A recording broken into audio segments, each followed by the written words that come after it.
You play to win the game. You don't play to just play it. And the Pittsburgh Steelers become the first franchise in history to win 6 Super Bowls. The playoffs? What are you talking about? Playoffs? You kidding me? Playoffs? I just hope we can win a game. Touchdown! Kansas City! Damian Williams! Forward! Diving to the goal line! A touchdown! And a title! Welcome in, ladies and gentlemen, to the Pro Bowl, quote-unquote, week of NFL Unhinged. Thank you guys for tuning in once again on the Unhinged Sports Network. Remember, you can follow the network on Twitter at Network Unhinged, Instagram at UnhingedSN. There's 24/7 coverage from all across every single show on the network, 15 shows. So if you go to unhingedsn.airtime.pro, you'll be able to find some sort of engaging content surrounding sports. Sometimes it's just entertainment based, but this has been one of the longer standing, this is the longest standing network collaborative show that we've done. You know my panel if you've been listening. So real quick before we actually get into any of the introductions or any of the topics for the week, unfortunately, there was a pretty ugly event that took place involving a former NFL player. He's no longer a part of any team. So if you do have a little bit of a sensitive palate and don't necessarily want to hear the details about it, we're not going to give you too many graphic details, but we did want to make a collective statement as a show because it's the people who ignore situations like these that continue to allow it to happen. Chad Wheeler, former Seattle Seahawks offensive lineman, had a run-in with the Seattle Police Department, domestic violence issue to where he beat his girlfriend unconscious to the point where when she got up and was able to defend herself by locking herself in the bathroom, he made the statement, "Wow, I can't believe you're still alive." It's, obviously all of us are pretty disgusted by this. It was a tough topic, and unfortunately it falls back on the league as a whole.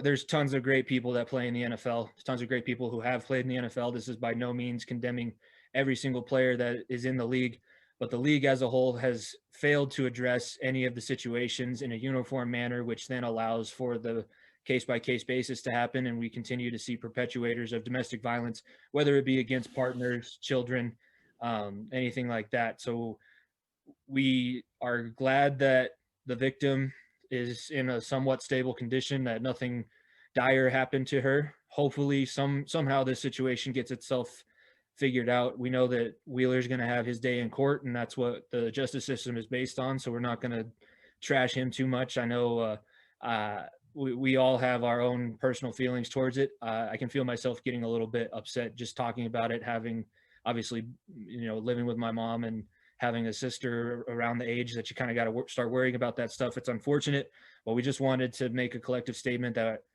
we hope the NFL will take the appropriate action in the future so that situations like this no longer continue to arise, because for this to still be a problem and for this to still be something that has to be addressed every single year, when the NFL has made many ad campaigns, they say the right things, there's just never any follow through. So that's what we'll say about that. And now we're out of it, so we can introduce our esteemed panel. I know that they're ready for this episode. It's going to be a little bit different. There's no pick'em this week. We're going to save our Super Bowl picks for next week's show, but we are going to do our postseason awards. If you listen to the far end of the bench with myself and Niko, we did that on our show, but he has a chance to maybe change some of his answers, and we'll get some more opinions as well. So I'll go ahead and bring in the panel. We'll start with the high-low sports guys, DJ and Kelcey. Kelcey, how do you think? What did you think of Championship Sunday, and how is the week of the NFL for you? Oh man, it's fantastic. Coming in as the only person to pick both games right. Considering my regular season debacle, I will happily take my playoff run right now. This is fantastic. So honestly, yeah, fantastic. Had a day off that day, so can't complain. Yeah, DJ, you were representing Kelcey in his picks last week, and I know it had to hurt you a little bit that he went 2 for 2 in the championship games and picked up 10 points because the championship games were worth 10 in our postseason pick'em. So how are you feeling about last week? We're literally yin and yang, it seems like. He's absolutely terrible in the regular season where I wear that crown heavily, and then in the playoffs he wins and I'm absolute trash. So it's okay. The regular season is much harder, so he can have his moment in the sun. Well, there you go. We're already getting off to a good start. We're going to possibly have a podcast divorce live on NFL Unhinged. So stay tuned. Continue to stay tuned. Zach, This is regular from him. He talks to scrap all the time. there you go. I speak facts. At least you guys are used to it. Zach from the Gridiron Gallery podcast, also a member of the Beyond the Press Box panel. We're almost here. We're almost to the Super Bowl in a season that nobody thought was going to happen. How are you feeling about that? Well, I'm loving it. This is one of my favorite NFL seasons. I think it's been very unpredictable. I think it's been high stakes. And I think that we've seen a lot of unknowns come to fruition and finally expected what we were expecting in some regard. You know, I didn't, for example, I didn't think Tom Brady was going to make it to the Super Bowl, but I thought he was going to at least get somewhere close to the NFC Championship game. And this is where we're at. You know, I will stick my lumps. I am the complete opposite of Kelcey. I struck out entirely on my choices. Part of that I will attribute to trying to differentiate from my crew over Beyond the Press Box. But you know what? That's fine. I take my lumps. I definitely wasn't expecting the Bills. I just was hoping more, I guess. But this season's been great. It's one of my favorites in recent memory, and I wouldn't have it any other way. Couldn't agree more. Now going to somebody who I know is very happy Tom Brady is back in the Super Bowl. Jim from the J-Dash Show. What are your thoughts on how the championship games, just overall the championship weekend, how do you think it went for the NFL? Championship weekend for me, honestly, why do you take the ball out of Aaron Rodgers' hands at 4th and 8 with the game on the line with 5 minutes left? And on the other end, Kansas City is looking like they're getting their act together at the right time. And coming next Sunday, we're going to have, I think, the passing of a torch game of the GOAT to the next great one. So it was a good game, but I feel bad for Aaron Rodgers. He had a chance, and Mark LaFell, let's kick a field goal. All right, let's do that. Let's start, taking the ball out of your star quarterback's hand. But it was a good weekend of a very unpredictable season. There were some highs, there were some lows. In one game, you can look at Buffalo, and they just didn't have enough. They were running out of gas. They're maybe one or two key pieces away of being legit contenders. But you kind of expected Brady not to go out, but I didn't expect it to be given to him by, the Green Bay Packers. So. Yeah, I mean, we went into a pretty long discussion on the far end of the bench. Niko, my co-host on that show, what were your thoughts, just general on AFC Championship weekend before we break down the actual games? Was it successful? Was it more than you expected? What did you have? As a Broncos fan, this is my nightmare of a Super Bowl matchup. So this is not what I wanted. I struck out like Zach did. I picked the Packers and the Bills because I wanted not Tom Brady versus Kansas City, but here we are. It's been an eventful season. I think this is the Super Bowl matchup that everyone wanted, especially the NFL wanted, because the having Patrick Mahomes versus Tom Brady Super Bowl, considering what happened 2 years ago, that's a dream situation for the NFL. So after everything that's happened this year, they're on the right track, and we finally will get a great end of the season. And I mean, for the first time in 6 weeks, I think we have everyone here. So this is going to be a fire episode. I'll tell you right now. We haven't had the full panel. I don't know how long. So it's good to have everyone back all together. It's going to be a lot of fireworks today. Yeah, that's the first time since the playoffs actually started that we have the full group. And that was what I was going to mention. This has been a fun season, mainly because obviously the podcast, I didn't have the podcast before in the NFL season, but this show has been a lot of fun, whether we're discussing Jay Cutler and Aaron Rodgers or whether we're, I know, Zach, I had to throw that. Damn it. God damn it. You could have just left it alone. I was expecting this from Jim, not from Jimmy. James does weird things. That's all I can tell you. But I really have enjoyed this show. And it's been great for the Unhinged Sports Network because I feel like we've all gotten in front of different audiences and all of our shows have benefited from this. So that's one thing that I'll take away from this season. Before we move on, just a reminder, we are proud partners of Fanatics, Fubo TV, and Colorcast. We have an announcement for Super Bowl Sunday. We're going to be having a live stream that'll be on Colorcast and as well as YouTube. So Jay Cutler. Oh boy. Okay, I mean it's gone now. Like Jimmy already got me there. All right, thanks, Jim. You get to see Jim weep on TV as the Buccaneers go down live. I may be intoxicated, but not weeping. You will be weeping as the Buccaneers go down, and your favorite Tom Brady cries himself to sleep. Look, I just can't wait to see on Colorcast how we all handle ourselves collectively at a Super Bowl setting, because since I've met all you guys, since I've finally met all you guys and we've been becoming partners in this network. That's what I'm curious. That's all I'm going to say. I'm just very curious. I just want a tie. Is that too much to ask for? A tie? just think give me we're no rambunctious winners. now. Get the hell out of here. Give me no Add winners. alcohol and a 3-hour show. Hey, into just our look at it mix. this This way: ain't if soccer. both Brady and Mahomes get sick with COVID, the starting quarterbacks would be Chad Henne and Blaine Gabbert, backup quarterbacks from Jacksonville or Ew. former quarterbacks from Put that evil Jacksonville. on this weekend. I'd be much happy. I'd be No. much happier with that. Don't you put I'd that- rather watch that. No, that's and then also with the Super Bowl and everything coming up, Fanatics, if you're a fan of either team, I don't know why you listen to the show because all we do is bash both sides, but go ahead, get yourself some Super Bowl gear, and then obviously basketball and hockey are heating up, so you can go find your great new team apparel. Nico's wearing a Rocky Mountain Vibes hat. We might be able to discuss why that Do is. yourself a favor and don't buy Colorado Rockies gear on that Fanatics site. Go buy a different team than that organization. And then Hey, if you- Paddleheads take the Pioneer League this year. Just calling it now. Okay. And then if you also don't have cable and need a way to find the Super Bowl and watch it, use the link to our Fubo. You can find it in all our different bios. I know High Low Sports has it on their website. It's on the UnHinged website as well. So all those great partners are what makes this show possible and what makes us have the possibility to grow and possibly move ourselves forward with this. But with that, now we've got all the business taken out of the way. The panel is back introduced. It's a full house this week. Let's go ahead and let's start by breaking down what we saw in the games. I'll just throw this stat out here and we'll see where it goes. And I'll send it to Zach first, but Matt LaFleur is the second head coach in his first 2 seasons to make it to the conference championship game and lose. Bonus points if you know the other guy. You might want to put your foot in your mouth if you don't know it.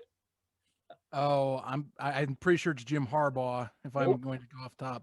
Nope. Foot in your mouth. It's Rex Ryan. Jim knew it. I saw his reaction. Rex Ryan was the only other coach to go to the conference championship in his first 2 years and lose.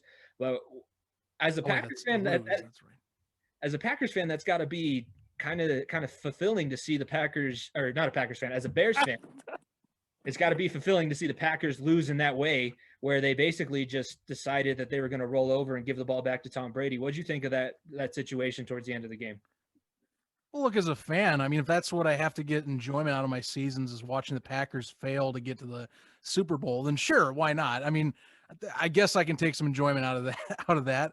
That's fine. If you want me to tell me my thoughts on how the NFC Championship game went, it came down just to a few key plays, which generally seems how Tom Brady in any situation it comes down to.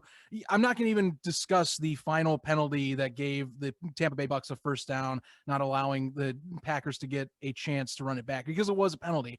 As much as you want to talk about how the game was called, which, yes, if we're going to call consistently, let's call consistently, because there were definitely some times I felt you could have called holding. In particular, that pick against Alan Lazard, Bundy getting a pick earlier on in the first half, that should have been called. So if we're going to be honest, yeah, there should have been some calls earlier in the game. But if I'm going to pick specific moments, the final Bucks possession, the play before Scotty Miller burns Kevin King, there was a potential pick that could have been taken place. That could have been 4 for Tom Brady. So you have to consider that the Bucks could have given the ball back and ended the half 14-10. Instead, it goes up 21-10. Aaron Jones fumbling his second time in the contest, allowing the Bucks to go up 28-10, and thus taking some momentum away. Matt LaFleur and company not capitalizing on 3 straight Tom Brady picks, at least not maximizing that potential when you have Aaron Rodgers on the other side. Aaron Rodgers keying into Devontae Adams too much, which I felt was a crux on their final drive. I actually discussed this with Aaron Ellis, who we've had on this network, and have discussed with some things in the background here, quarterback for the Gold Diggers out there in Denmark. That is a team name. I promise. I'm not being terrible to people. No, broke. Sorry. Say that. That team's based in South. One line nobody can sing. No one can sing on here. I promise.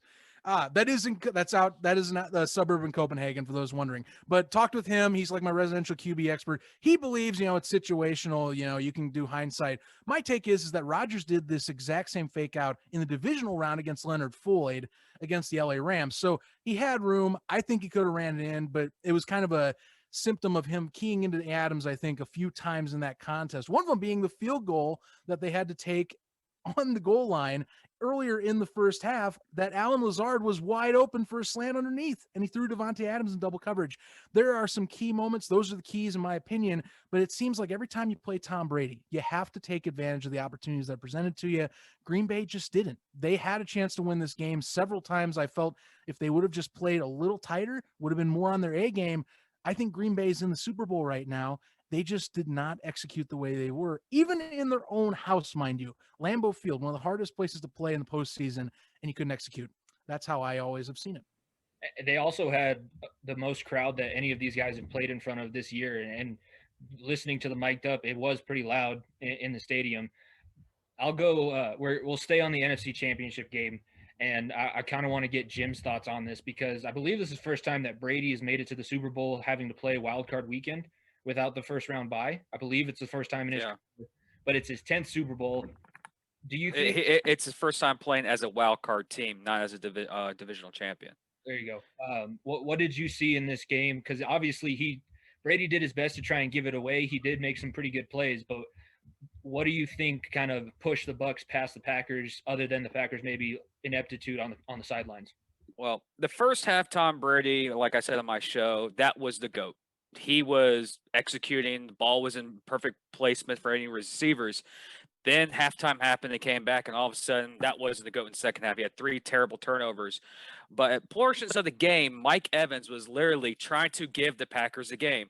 3 passes right to his hands, Mike Evans in the catch. And you know it's Mike Evans' fault when Mike Evans didn't even go near Tom Brady on the sideline. Tom Brady, when you usually see that on the sideline, you know the wide receiver messed up. But what was key in this game, Zach mentioned it, was right when the Buccaneers got that 4th down and they called a timeout, the Packers were playing cover 2 with somewhat of a deep, not really a deep line. You could call him a Mike, which is a linebacker / DN, playing a little deep. And Brady was like, they're thinking that we're going to run a slant route here. Let me call a timeout. And they come back out.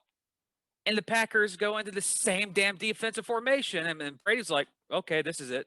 And Scotty Miller, a.k.a. Wes Welker, a.k.a. Julian Edelman, a.k.a., any white receiver that was with Brady, right down the sideline, perfect pass. That was the dagger. And I think Zach said it or Kelcey said on their Twitter, literally when that happened, that could be the dagger right at the halftime. That was such a momentous kill for the Packers that I don't care who's on the other sideline. Aaron Rodgers is legit the best, in my opinion, the best quarterback in the league this year.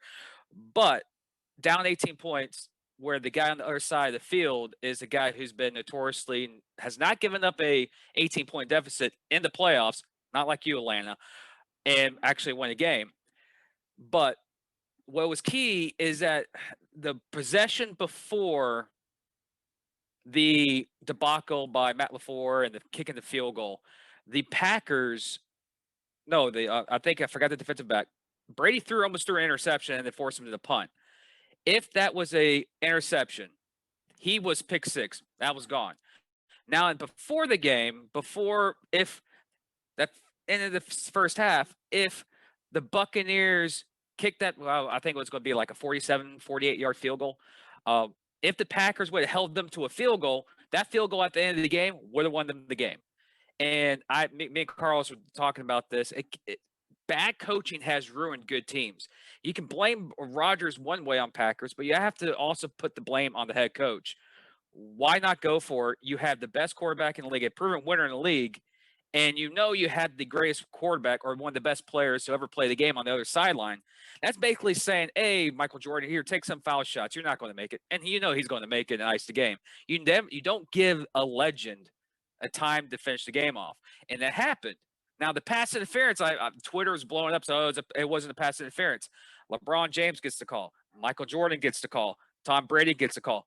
Legends, GOATs, players, and athletes of that standard get the calls in the fourth quarter, get the calls late in the games. If it was the other way around with Aaron Rodgers, he'll get the call. So don't talk about, they just given us because the NFL wants, Tampa Bay to end the streak about teams hosting. NFL doesn't give a crap about that. The Packers choked. They had a chance to win that game. It was bad coaching decisions. The second half, the Packers dominated the Bucs. First half, the Bucs were all over them. But if you want to say it was Brady's best game, no, it wasn't. Was it his game to lose? he was literally trying to lose it in the second half, and the Packers were just, here you go.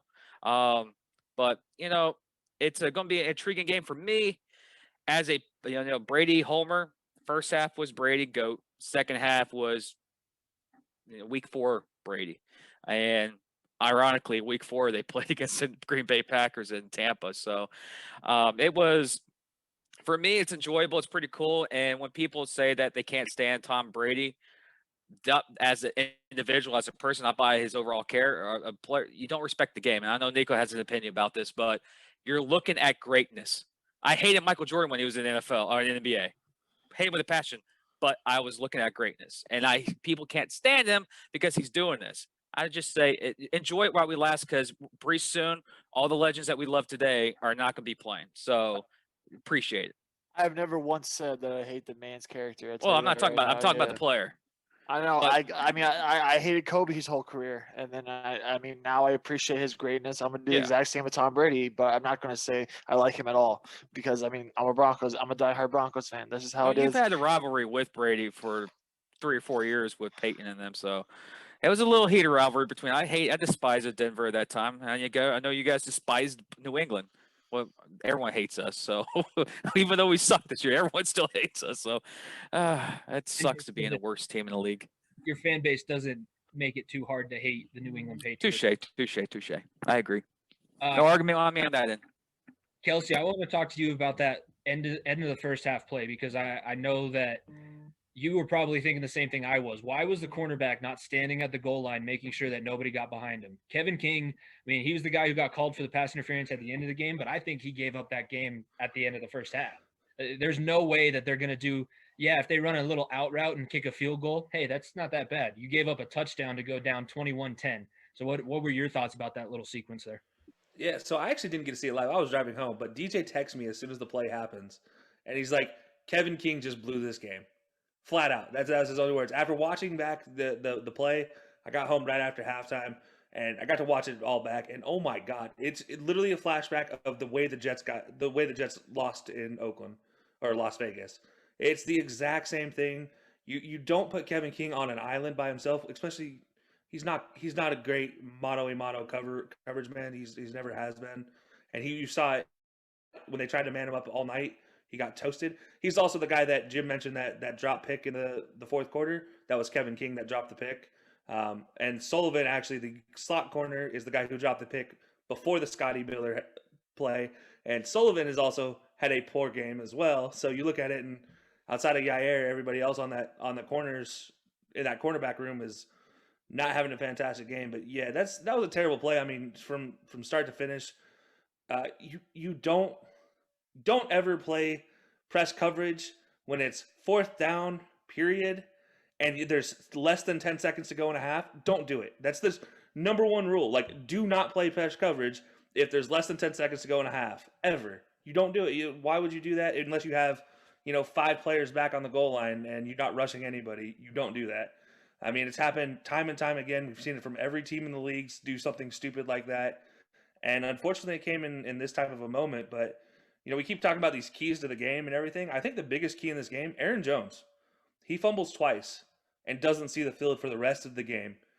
Imagine how much more he could have played a factor in not just allowing Aaron Rodgers to deviate off of Devontae, because he loves throwing to Aaron Jones out of the backfield. If he could have done that, this game changes on its head, because Allen Lazard he couldn't trust. He dropped a couple. Equanimous St. Brown drops a 2-point conversion that hit him in the hands. What is he even doing on the field to begin with? But that's, Valdez-Scantling was locked up all game long. And, Aaron Jones is that difference maker. A.J. Dillon, while a good running back, he is not a pass catcher out of the backfield, not a game changer like Aaron Jones can be. And I don't care if he fumbles 2 times. That dude is an all-pro. That dude's fantastic. I put him back in, and I keep riding with my horses. That got me there. That's a big deal. I believe he got injured on that play where he fumbled when Devin White forced the fumble on the pass. But I'll go one further and say that running back room that was dominant against Los Angeles didn't show up in the championship game. So it's on Aaron Jones, but it's also on Jamal Williams, and it's also on Dillon, who just couldn't do anything. Tampa knows how to play Green Bay. DJ, did you see any – I don't know if you kind of looked at both games side by side, but there's obviously some similarity between how the Bucks beat the Packers earlier on in the season and how they were able to beat them again in the NFC Championship. Do you think that it was maybe just a dominant defense, or do you think that there was a little bit more to it? I think it's a little bit of both, because I think Tampa Bay notices that Green Bay is not necessarily, they're not going to be able to hit you over the top unless Aaron Rodgers gets time and buys time and makes the play. So they kind of sat on all the routes that you normally see to Devontae Adams, like the slants, the quick out routes. The corners just kind of sat on them. We saw that in the first game. That's how they were able to pick them off so quickly. And once they got the lead, they backed off, and that pass rush is going to maul a depleted Green Bay offensive line with no David Bakhtiari. And at the same time, I think the biggest thing is Tom Brady throws 3 picks doing his Jameis Winston impersonation, and Green Bay scores 6 points off of it. That's not going to get it done. When you get that many takeaways, you got to convert touchdowns. And they very badly underutilized Jair Alexander, who gave up like 100 yards on the season to everybody, yet they left him just on the same side of the field the whole time. He didn't follow Evans. He didn't follow Chris Godwin. Hell, you could have him follow Scotty Miller at that point. Just anybody but Kevin King on him. And they left Kevin King by himself, no safety over the top at all. They played cover one basically the whole game and just got absolutely toasted for it. And where was the Zardarius and Preston Smith? I barely saw them all day. Last year they made a name for themselves as the Smith Bros, killing quarterbacks left and right. And I didn't hear their names once the whole game. So I think it was just a whole lot going against them, and it was their own doing, more or less. Well, speaking of something that they probably could have taken care of, and it was their own doing, and I'll go to Niko because I know his thoughts on this, and we talked about it on our show. There's a first-round draft pick on that defense, or maybe a first-round draft pick on that offense, instead of the one that was out there on the sideline in a sick hoodie, giving out some awesome high fives in Jordan Love. Does this game go a different way if the Packers draft a little bit differently and not make a dumbass mistake like they did? I'm not going to go as far and say that one corner would have affected the whole entire game, but it definitely would have helped. There's anything better than a backup quarterback drafting in the first round would have helped this team. You drafted for 4 years in the future. At this point, I hope Aaron Rodgers leaves so we can see what Jordan Love is made of. Because if he's worth nothing, you just cost your team a Super Bowl this year, in my opinion. Because if you would have got any other position, any other, like, I was saying this on our show. If you got a D lineman or offensive lineman, I would have understood. I'd be like, you know what? You got to bolster this up a little bit. But getting a backup to a Hall of Fame player in his prime with one of his best seasons of his career is just terrible. It's just terrible. They get what they deserve.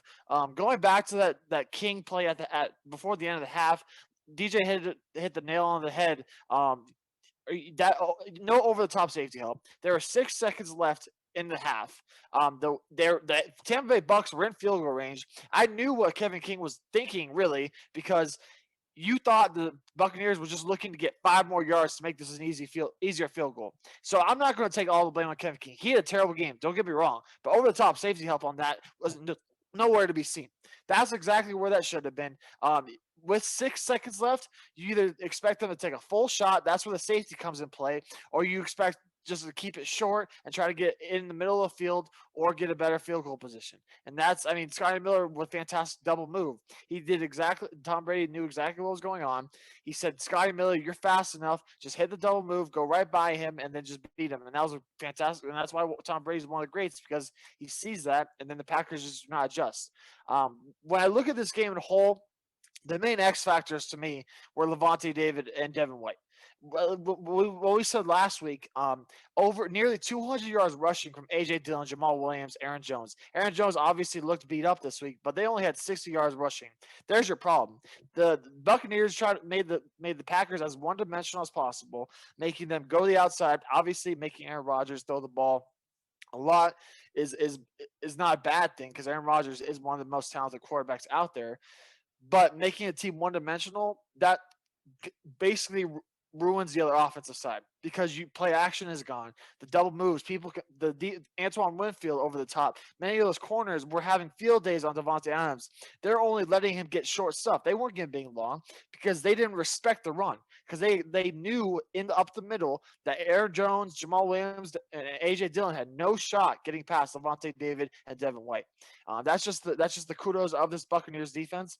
But when it comes to when the Bucs having to face next week against Kansas City, if Tom Brady plays like he did in the first half, they have a shot. If we see Jameis Winston, like what we saw from Tom Brady in the second half, they're getting their ass run out the gym and on their home field. There's no shot we see a close game if Tom Brady plays like he did in the second half, because that was unacceptable. The one thing that they got away from too in the second half for the Buccaneers was the running game. They were doing a good job with Ronald Jones and Leonard Fournette, and then they tried to make Brady too much. They said, "Go win us the game because you're the GOAT," and he won them the game, but he made it very close. And against a Packers team with shitty coaching, that can happen. But when you have to go against and face Patrick Mahomes and Andy Reid, it's a different story. The Buccaneers have to make adjustments.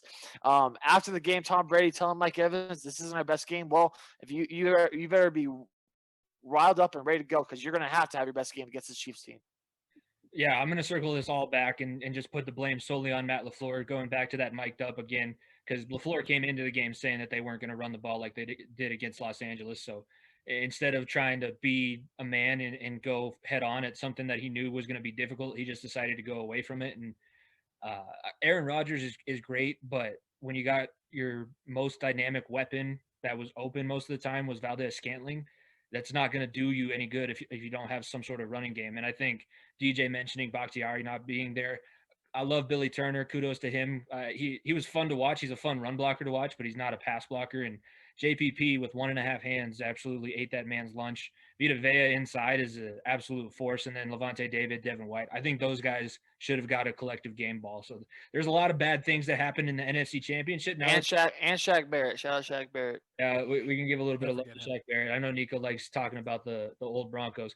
Now let's move over to the AFC Championship side. Kansas City and Buffalo. I don't know. When I was watching the game, it kind of seemed like Buffalo gave up a little bit, in my opinion, towards the end of that game. But then looking back on it, maybe the Chiefs are just, they were just bullshitting around through the first part of the season and then decided, oh yeah, just to remind you, everybody, we're the best team in the league. Kelcey, what did you think about the AFC Championship?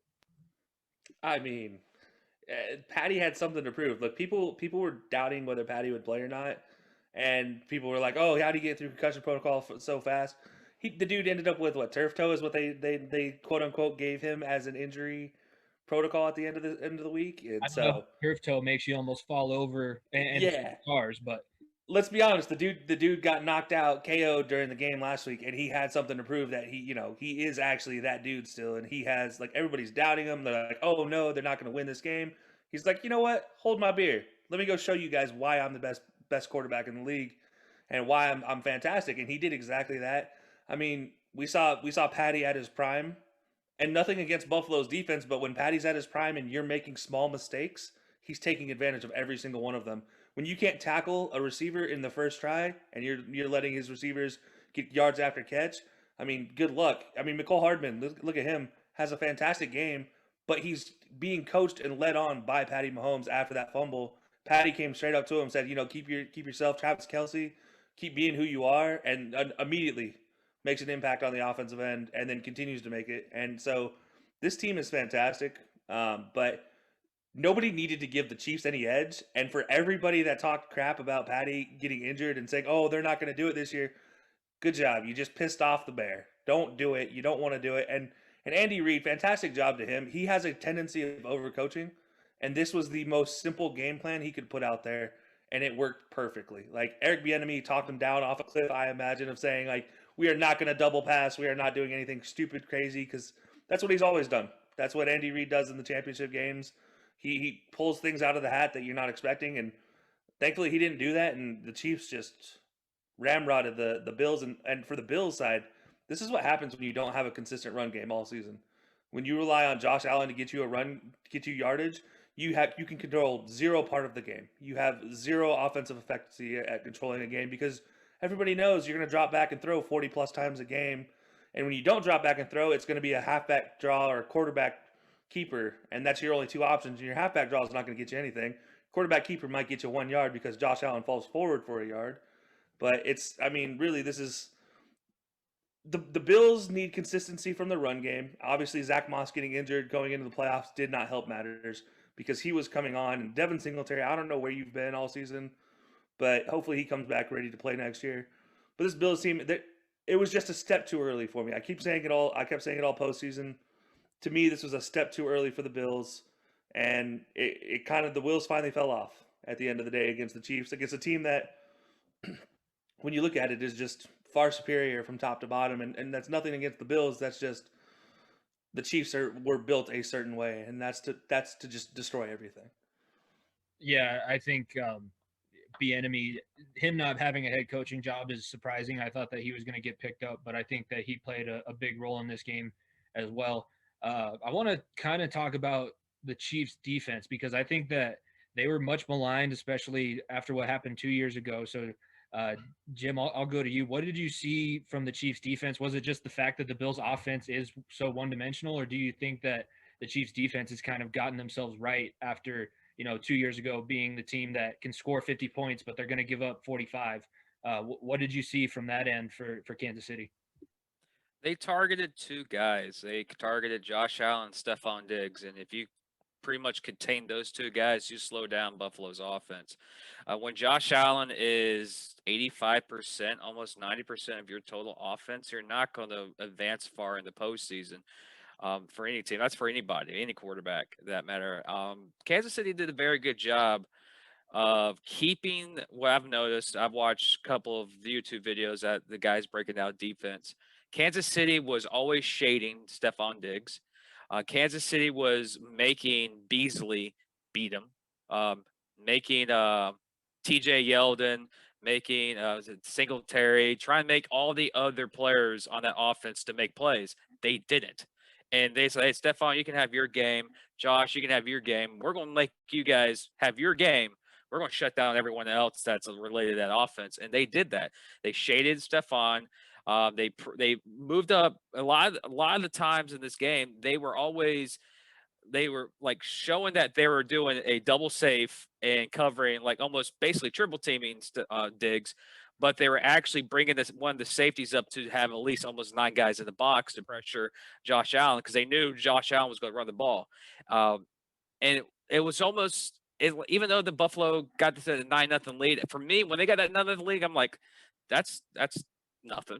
Kansas City's just warming up, and of course, just I think it was like 31 straight points for Chiefs. They dominate since. But I was watching the defense each and every single drive in that first quarter, and I was like, Buffalo, they have no answers. Yeah, they're going to get field goal here and a touchdown here, but they have no answers to this defense. And I forgot who the defensive coordinator is for Kansas City, but he did a great plan. And for Buffalo, they're like what Kelcey said, they're 1 year too early. But next year, with all these rumored quarterbacks moving around, that AFC East could be a complete different beast next year. And Buffalo may have a great run this year. Next year, it could be completely different. You might have Rodgers or Stafford or Deshaun in that division. So this could be, you made the AFC Championship game. Very good year. It may be the only time you do because it's something, but that's next year. For this game, I was really impressed with Kansas City's defense. And, of course, Mahomes caught on fire. Kelcey is Kelcey. That offense is lit. And I knew it's just whoever defense slowed down the offense first was going to win. And Kansas City was doing that in the first half. And I knew that was the ending of the game. So, yeah, that's my opinion. Yeah. Niko, I want to talk about the Buffalo window because we kind of mentioned it on our show. We think that they are going to be pretty good moving forward. Is there any merit to what Jim just said? Maybe this was their only chance, and now because it's very difficult. I mean, JPP, again, going back to that mic'd up video about the NFC Championship game, said it took him 9 years to get back to the championship game. Do you have faith in this Bills team and Sean McDermott to continue to have them in the right places and continue to have this success? Well, the Bills' window is wide open.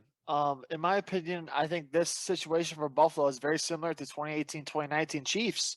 The 2018-2019 Chiefs had a great young quarterback, Patrick Mahomes. They were just on the cusp. They were right there. They just were raw, and they weren't ready for the big shine yet. 1 year later, Chiefs are Super Bowl champs. The Bills are going to have the talent around them. They have Diggs, who's going to be a number 1 wide receiver for a long time for the Bills now. Josh Allen is your franchise quarterback. You have a good defense who obviously struggled, but that's more of a kudos to the Chiefs offense, in my opinion. But now the Bills have to work on getting out of the one-dimensional. They got to get a running game going. Got to get somewhere along those lines. When Josh Allen is your leading rusher in the AFC Championship game, there's your problem right there. I mean, he had 88 yards rushing. That's no slouch at all to him, but no production whatsoever from everyone else. The Bills. I mean, when you look at this team, the Chiefs were a team that were that were raw, and then they had young guys. Tyreek Hill, Travis Kelcey weren't who they were. That defense was led by Eric Berry at the time, and then they started forming themselves. Well, the Bills have their identity. It's Josh Allen and their defense. Now added more components where you either go out and get a free agent for a running back, draft a running back in the first round, whatever it may be, because you have the core values that can set you up for the future. Now just build upon it. And I believe Sean McDermott is the right man for the job. He's done a great job up there in Buffalo. They are set for the future, in my opinion. When it comes to this division, everything goes to Buffalo right now. Miami will not be able to, unless they make a trade for Deshaun Watson, which I don't know how relevant that will be, because the Texans don't want Tua. So I don't know how relevant that be. Well, Patriots, are they going to go out and get Matt Stafford? I don't know. I don't think Aaron Rodgers is going to be dealt. So in my opinion, it's still Buffalo than everyone else right now. Unless the Patriots make a deal for a big-time quarterback, I don't see it going any other direction. The Bills have to build upon what they have. You have the monkey off your back. You have those playoff wins now, and now you got to build off of that. When it comes to the Chiefs, this is the best team in football right now. I'm telling you right now. We are seeing a generational talent at tight end.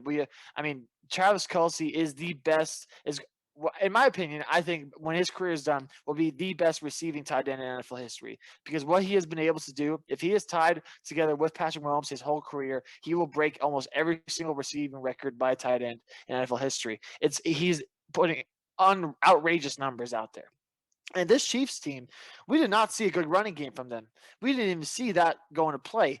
Darrell Williams had a good game, but Clyde Edwards-Helaire has been bugging injuries. Give him 2 weeks now; he can come back healthy. Le'Veon Bell wasn't available. We're not even seeing the full form of this Chiefs team. That's the scary part. We've seen them dominate everybody, and they're not where they should be yet. That's a problem to everyone else, especially the Buccaneers. That is a big-time problem. This Chiefs team, from top to bottom, on paper, is the best team in football. There's no doubt in my mind Patrick Mahomes is going to play this weekend too. It did not matter. It honestly did not matter how many brain cells he had with that concussion, because he hit Patrick Mahomes with 2 brain cells is better than 3/4 of the quarterbacks in this league. So I'm not worried at all. If the Packers, if you're a Chiefs fan, you got to be enjoying life, because what you saw from Sunday, that's not even your best team.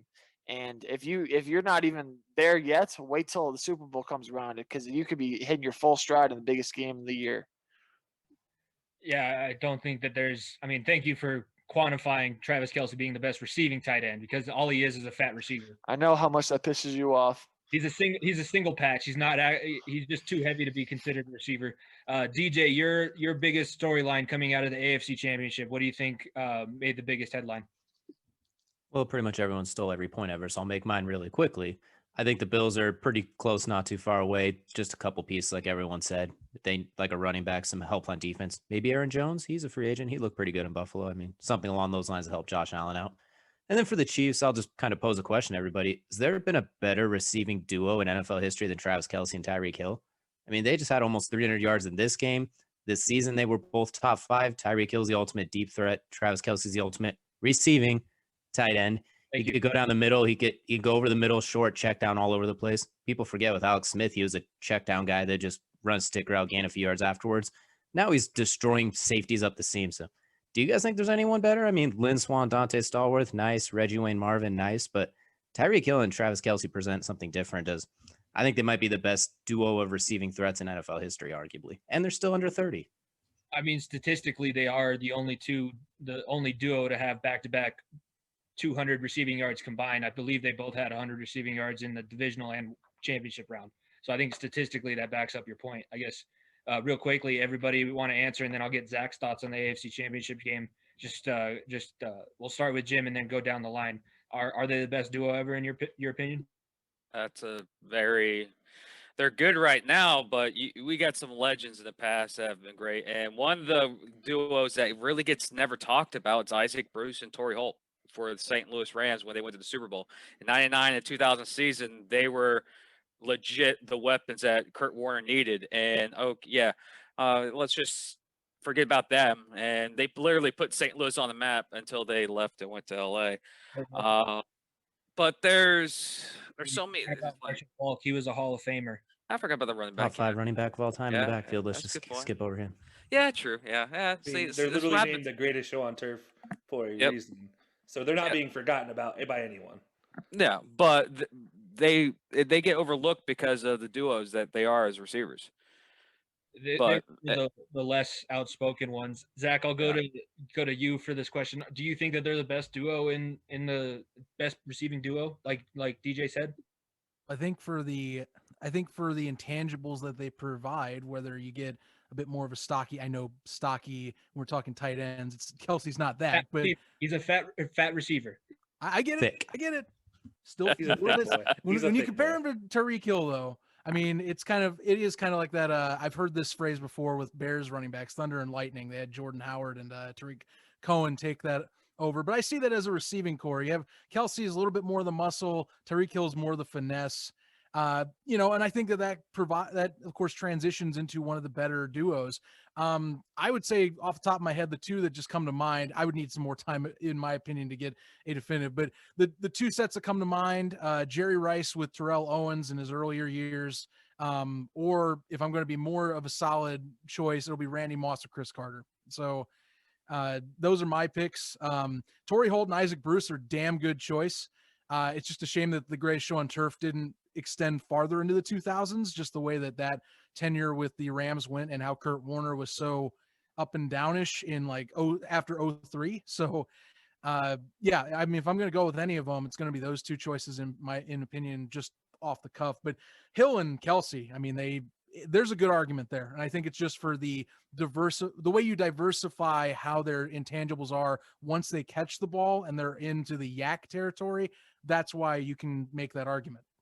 No, I think they definitely, I don't know how you could argue they aren't the best receiving duo after the catch. Whether or not they get open all the time, yes, but I mean, Tyreek Hill, I know it's dumb in sports science, but they had 100 middle school kids try and grab flags off of him, and nobody even came close to touching him. That's just how shifty and crazy he is after the catch. Kelcey, do you got a receiving duo that you think can stack up against what the Chiefs have right now?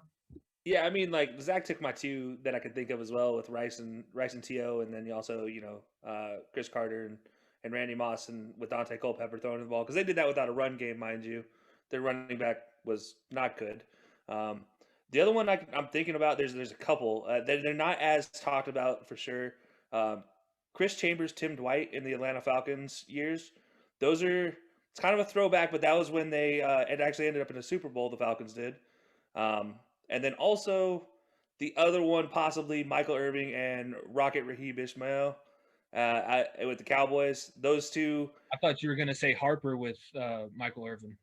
You could use Harper as well. Michael Irving obviously was the primary, and you kind of pick an ancillary part at that point. And Rocket just provided that extra blow off the top role that kind of Tyreek Hill has perfected. But I think honestly, to everybody's point, it's hard because when you talk about Yak right now and how fantastic these guys are after the ball's in their hands, it's terrifying. They're playing a whole nother game when the ball's in their hands. And Travis Kelce he's a fat tight end, but he's one of the best fat tight ends I've ever seen play that role, and he's hard to take down. And that's his biggest thing is he'll give you 3 to 5 yards after the catch almost every play, unless he's just doing his get to the first down and sit down, and even then he still falls back for a yard. So it's hard to say that they're not, but I'll have to wait until their end of their career to give them that nod, the end of their tenure. But there's definitely some duos out there that have some arguments for sure. Yeah, I mean, if you want to go based off Hall of Fame credentials, it'd probably be the Vikings with Chris Carter and Randy Moss. Niko, Travis Kelcey played what position in college? Play quarterback. There you go. Played quarterback. Which Only is, Wildcat quarterback in college. He played, but he did play in high school. yeah. But Niko, do you have any duo to throw out in this conversation? Anybody that kind of One duo I'm very, very surprised it didn't come up was Reggie Wayne and Marvin Harrison. Those great years with the Colts, they were fantastic. Yeah, or excuse me, I missed that then. That's one of my favorite duos with Peyton. One duo / trio people sleep on at times because of what one of these players' sons has been able to do in his career was the Rod Smith, Ed McCaffrey, and Shannon Sharp connection. I think that's one of the best receiving cores in my opinion in NFL history. When you see 1, 2, 3 punch, and then having Terrell Davis behind John Elway, I think that's still one of the. Obviously, I'm biased, but I think that's still up there when it goes to the top 5 receiving cores and offensive weapons. Another one people don't talk about enough is obviously everything that happened after the fact, after his career ended, was the Aaron Hernandez Gronk connection. I think that could be possibly the best receiving duo. Obviously, both tight ends, but when those two were on the field together, the Patriots were rolling teams. And then throw in Randy Moss there eventually at some years as well. Wes Welker. I mean, unless I hate the Patriots, that's 3 Hall of Famers there. And obviously Aaron Hernandez with off the field troubles. But that whole situation in New England, I think that should deserve some praise as well. Chris Johnson, Chad Ochocinco, and TJ Houshmandzadeh. Anybody? Huh? Anybody? Huh? You mean Chad Johnson? I can't take your thunder, Jimmy. As you say, Chris Johnson. You can't even say your own teammates or name right. Leave me alone. You brought up the trios instead of the duos, and I got Chris Henry in my head too because he was a pretty good receiver for them. But come on, Bengals guys, right? Look, I think they were fantastic in college together, and if they had actual defense with that Bengals team, you might consider themselves being even better. But yeah, I mean, they won the division a couple times. Yeah, and when did they win the playoff game? Hey, we don't have to talk about that. This. I thought we were being nice. On this show. I didn't know that it's 2021. Nicety's out the window. Guys. You guys already threw Jay Cutler at me, so we're not being nice. Well, that's true, I guess. We got a little bit of time left here before we're going to take a quick break. Let's talk a little bit about this head coaching matchup. Bruce Arians in his first Super Bowl and Andy Reid. I actually want to focus more on Andy Reid because I think this AFC Championship might have bolstered his Hall of Fame legacy as a coach even more because, like we said, Sean McDermott is a part of his coaching tree. And I think after he won his first Super Bowl, he was iffy. Now I think that even if he doesn't win this next Super Bowl, I think Andy Reid is a Hall of Fame head coach. Does anybody have a qualm about that? Any argument against it? I don't have a qualm, but I would say just to comment on that game, that was one of the best coach games I've ever seen. Really just letting your playmakers play. Patrick Mahomes didn't have to do much. He really just, as we're talking about Yak with Tyreek Hill and Kelcey, they just gave him basically you catch it and you find a way to make a play or get the yardage you need, or they just found the right play calls in particular. That could be on Bieniemy as well. Like I said, the McCole Hardman reverse going for 40 plus yards. I mean, you can't call it up better. That was well schemed. They're a very well coached roster. That's all I had to say. I just putting my sense in. I was impressed. And it seems like Andy Reid ages like a fine wine when it comes to his coaching. Consistently gets better as he progresses in the NFL. That is insane to me. And there's much more ahead. This guy doesn't look like he's done at all. No, I think he's probably got a few more years. Also, I wanted to bring up, because I think Niko made a great point when on this week's Far End of the Bench. He was fired from Philadelphia because they brought in Chip Kelly to revolutionize offensive football. Well, what the hell has he done in Kansas City other than revolutionize offensive football? Sam Bradford. Comes to mind. I don't know how Sam Bradford fit into the Chip Kelly offense, but I thought it was Nick Foles. No, they drafted Sam, or they traded for Sam Bradford, and Nick Foles was their backup. Foles went to the Rams for a spell, and then went to Kansas City, right? Then Kansas City. Jeff Fisher ruined Nick Foles for a minute there, if I'm being honest. There was a year. Jeff Fisher's ruined a lot of careers. He is definitely ruined. Jeff Fisher is a career ender.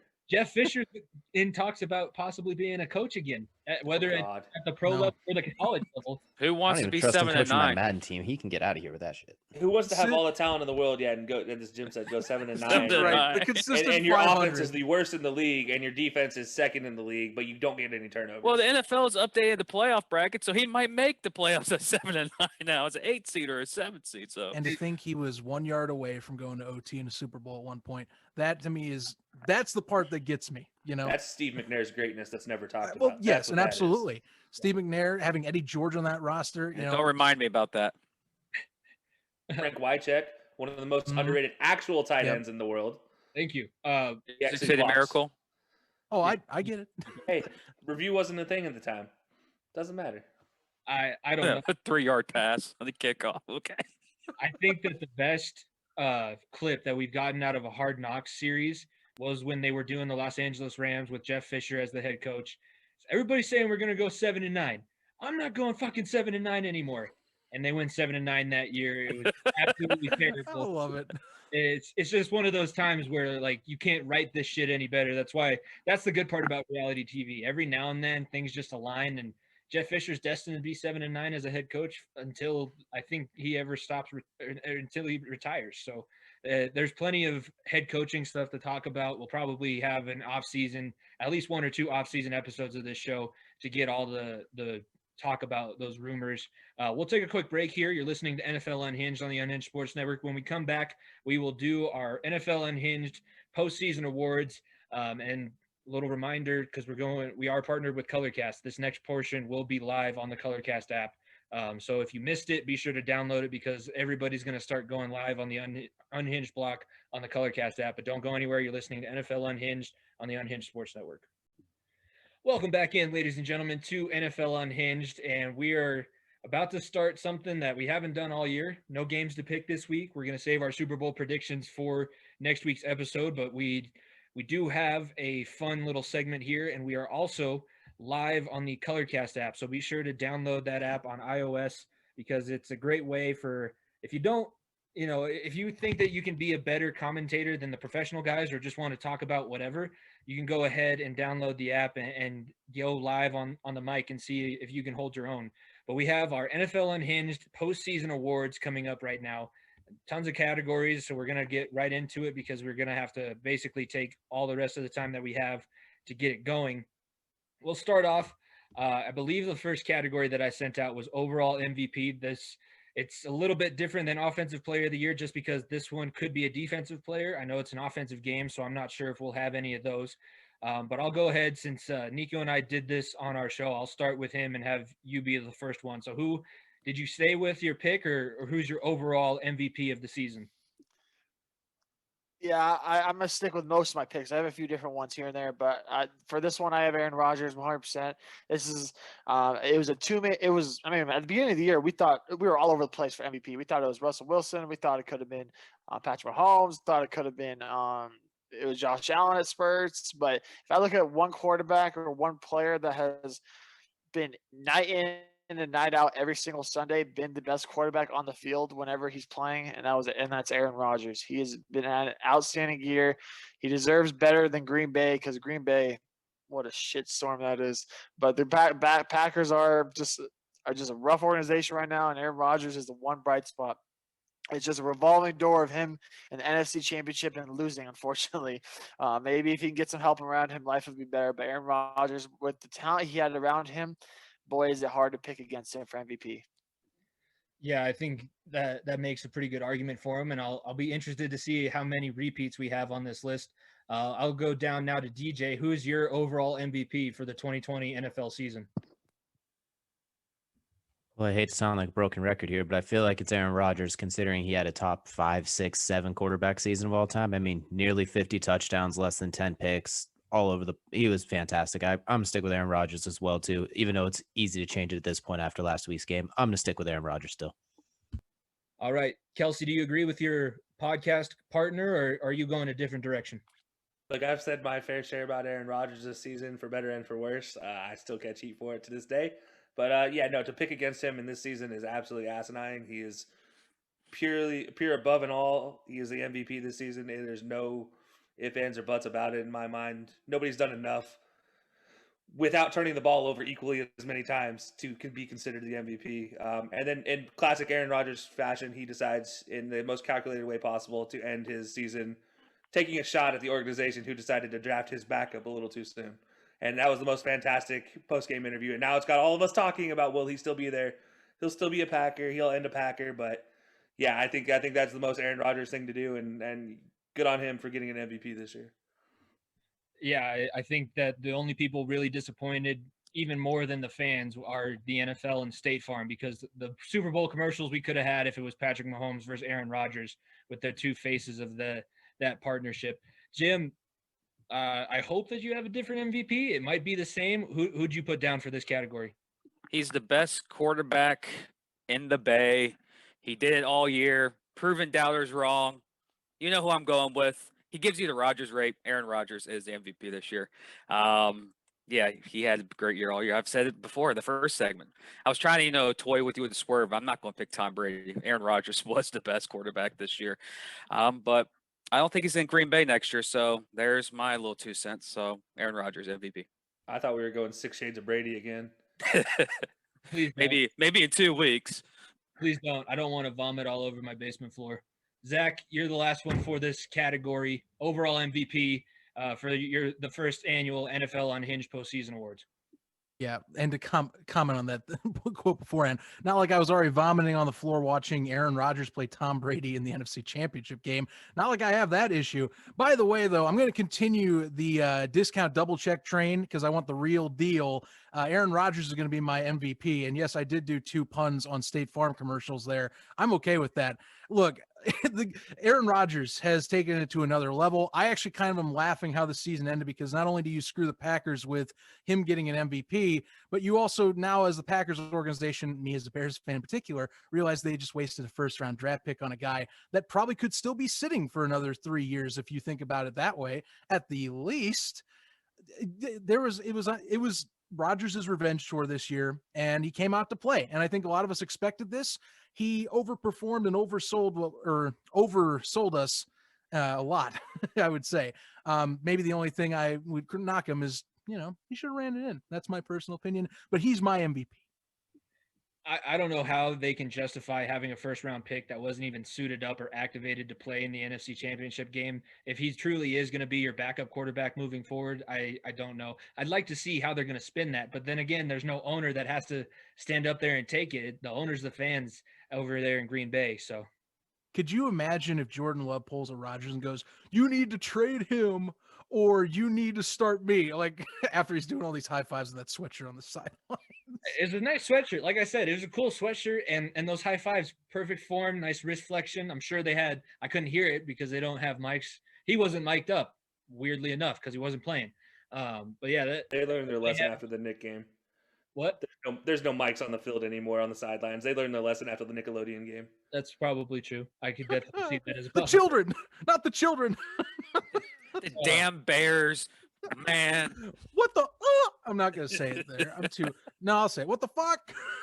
I was gonna say that we're on the Unhinged Sports Network and we're censoring ourselves. Come on now, come on. You know me. I seem to go too soft, so I'll fix that. I swear to God, I'll fix it.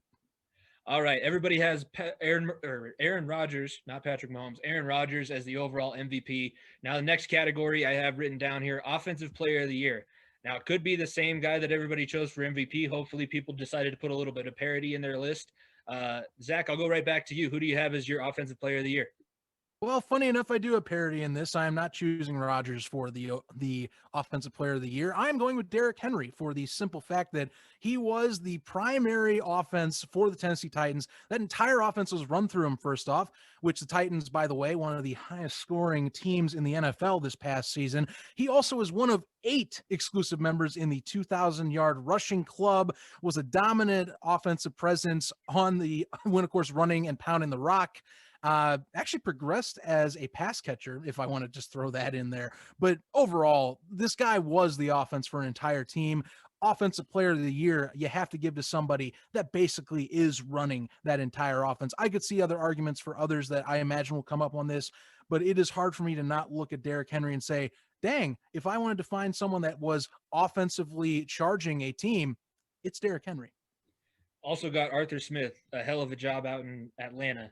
And I think that's all pretty much credit to him. Jim, who do you have as your overall offensive player of the year? The future starting quarterback of the New York Jets, Deshaun Watson, because he was it. That was the only man in Houston, and that's it. That's the reason why. I would say Patrick Mahomes, but that would have been a little bit of a easy go at it. Like, oh yeah, Patrick Mahomes. We know he's he should be an MVP, but Aaron Rodgers has just as good a season. But Deshaun basically carried Houston on his back, and he was the only man. So the offense went through him. He did it all, and second paid highest quarterback in the NFL. Going to be wearing a Jets jersey next year. So, yeah, I think he's the offensive player of the year. He won't get it. They'll give it to Patrick Mahomes in real life, but Deshaun.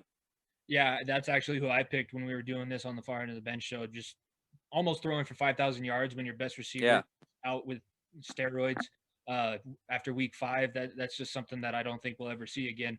Niko, your offensive player of the year, who are you going with? I think the Offensive Player of the Year award, I think it's a disservice to ever pick a quarterback for this.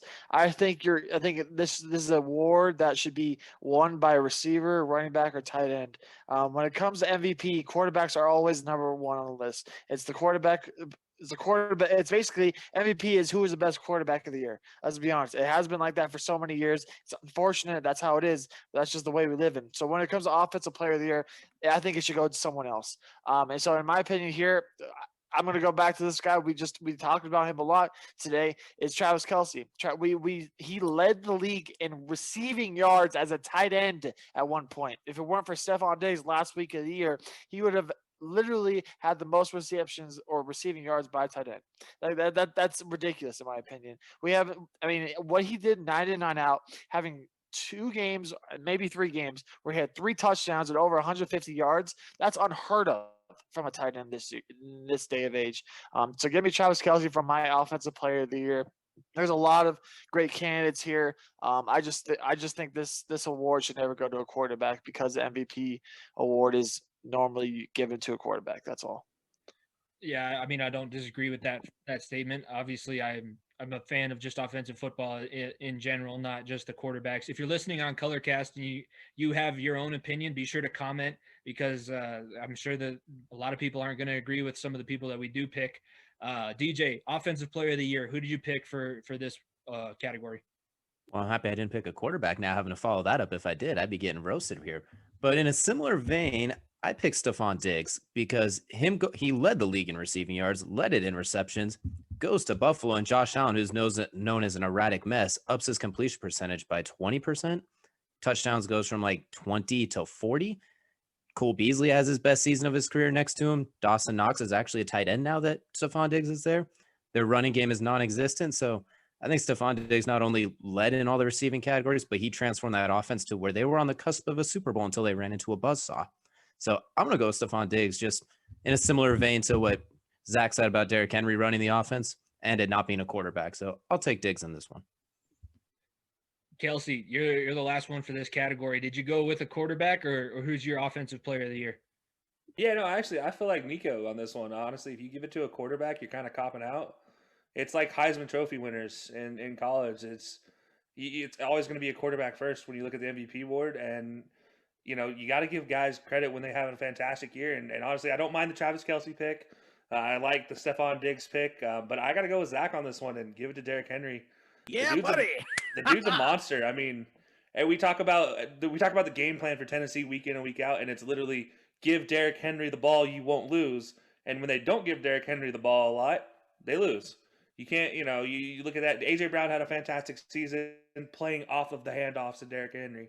Let's not forget that the play action pass was so crucial to Tennessee's success that they needed Derrick Henry to have the season he did, and it opened up everything for the pass game as well.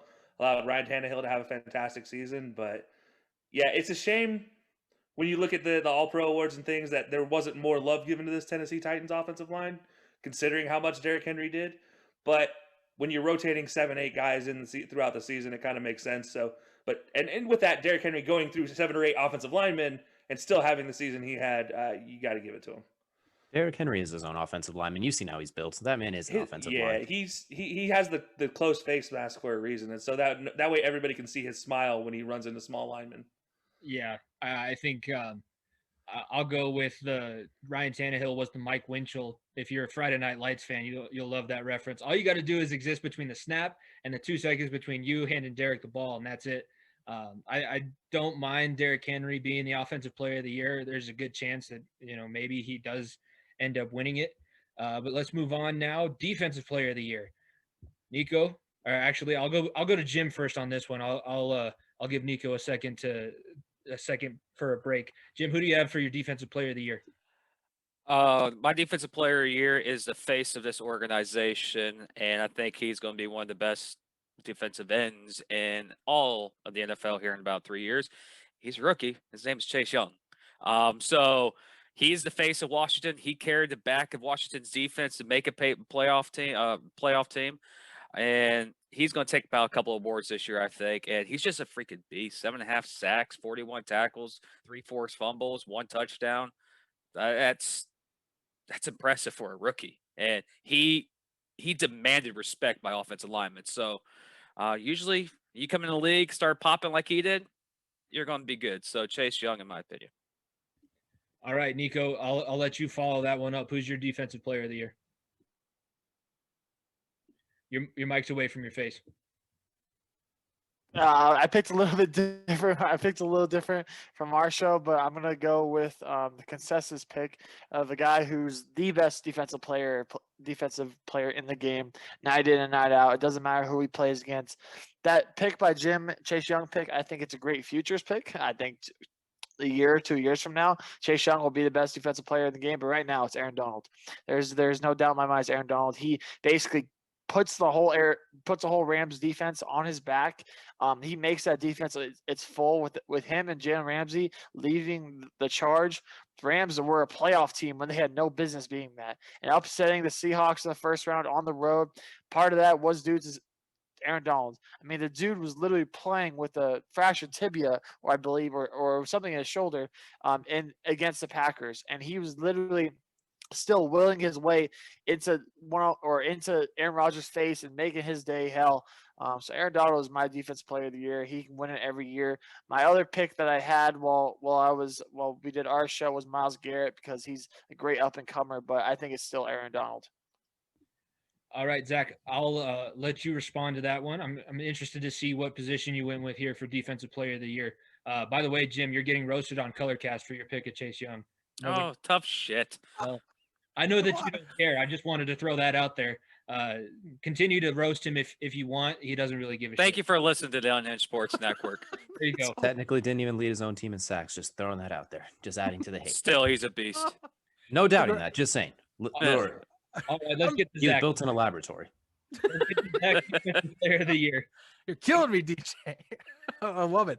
Look, I actually, I'm gonna be honest. I thought Jim swerved me on that because I didn't expect Chase Young myself. I actually don't really have much to add on that would be contradicting anyone. My original pick was going to be TJ Watt, but here's the deal: looking at Watt versus Aaron Donald. The thing I'm looking at here, you have an interior lineman that almost had the exact same amount of sacks as an outside rusher, but the pressures. Aaron Donald himself almost had 100 pressures. He had 98 on the season.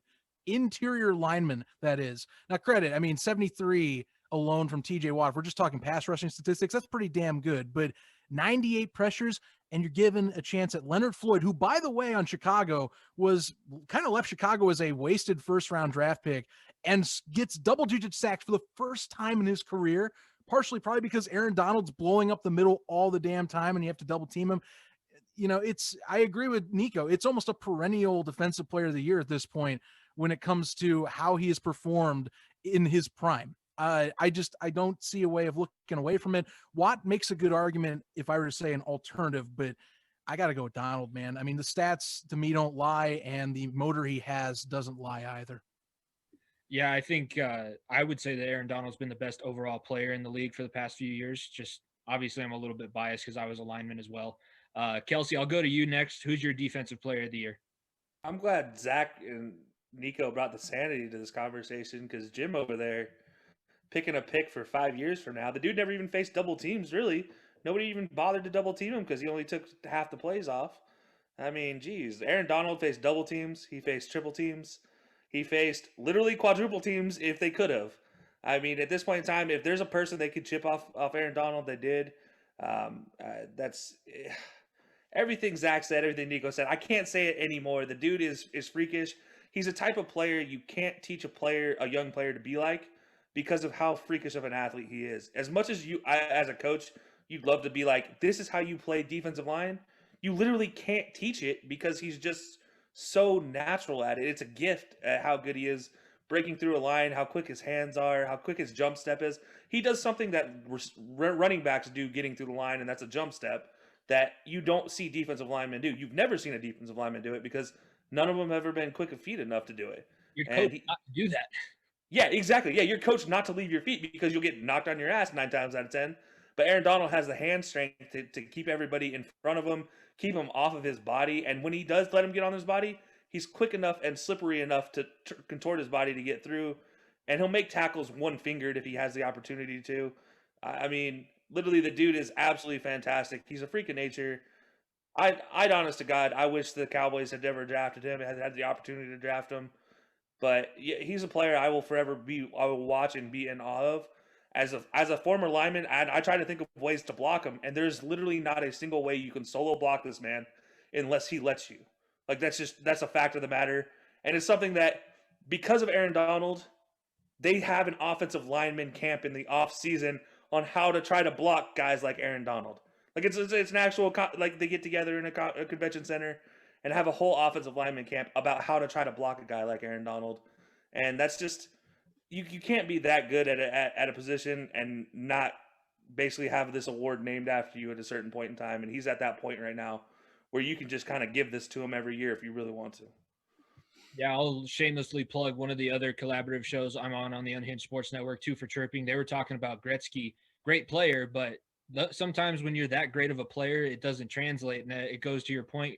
You want to tell people to play like Aaron Donald, but you can't because nobody else can do exactly what Aaron Donald can do. That's what Gretzky ran into as a coach when he was coaching hockey. So, DJ, do you have a different defensive player of the year, or are you sticking with most of the panel besides Jim on Aaron Donald instead of Chase Young? Well, I do love myself some Aaron Donald. I'm going to go a little bit differently on this one. Because Aaron Donald was on the top-ranked defense in the league. Jalen Ramsey, a top-tier corner. Like, they had the best defense in the league. I'm going to pick a guy who had absolutely zero help throughout the season. I'm going to go with Yair Alexander. We talked a lot about the Packers defense, recapping the game, how 90% of them are trash minus Yair Alexander. He managed to get an interception in that game on a guy he was not covering, basically. Bounced off Mike Evans' fingertips, and he found himself around the ball. We've all seen the graphic multiple times every game. Against number one receivers, he's given up like 100 yards on the season against guys like Adam Thielen, Justin Jefferson, Allen Robinson, Mike Evans. You can go down the list. Every single receiver he goes against, he absolutely eliminates them. He does only have one interception, so statistically speaking, I get why this probably will not happen. But eye test and then what he's done to number one receivers, he even somehow has a sack and a safety. The best cover guy in the league manages to score a safety, which means he blitzed like one time and got a sack and got points out of it. So I'm going to go with Yair Alexander just from the impact he has that you don't necessarily see on the stat sheet. It's just getting worse for you on Colorcast, Jim. Just going to throw that out there. They're saying that you love your Tom Brady body pillow a little bit too much. It's getting personal. It's weird. God. Sorry, the 6 rings are too making much noise over here. Okay. The 6 Super Bowl rings or the 6 rings on the body pillow? Both. Let's get that. Do those rings vibrate by chance, Jim? Is that why you like them so much? All the fixings. Let's move on. Let's get to the next category. Best running back. I'll throw mine out there from the far end of the bench. I'm not making my selections on this show. Mine was Nick Chubb, and I know that it might not be the most popular, but Nick Chubb is my second favorite running back behind Joe Mixon because Joe Mixon is my franchise running back for the Bengals. But Kelcey, offensive lineman to offensive lineman, who's your pick for best running back? Yeah, I kind of copped out on this one. I was torn between giving it to Nick Chubb, but to me, I can't give it to a guy who doesn't play 3 downs.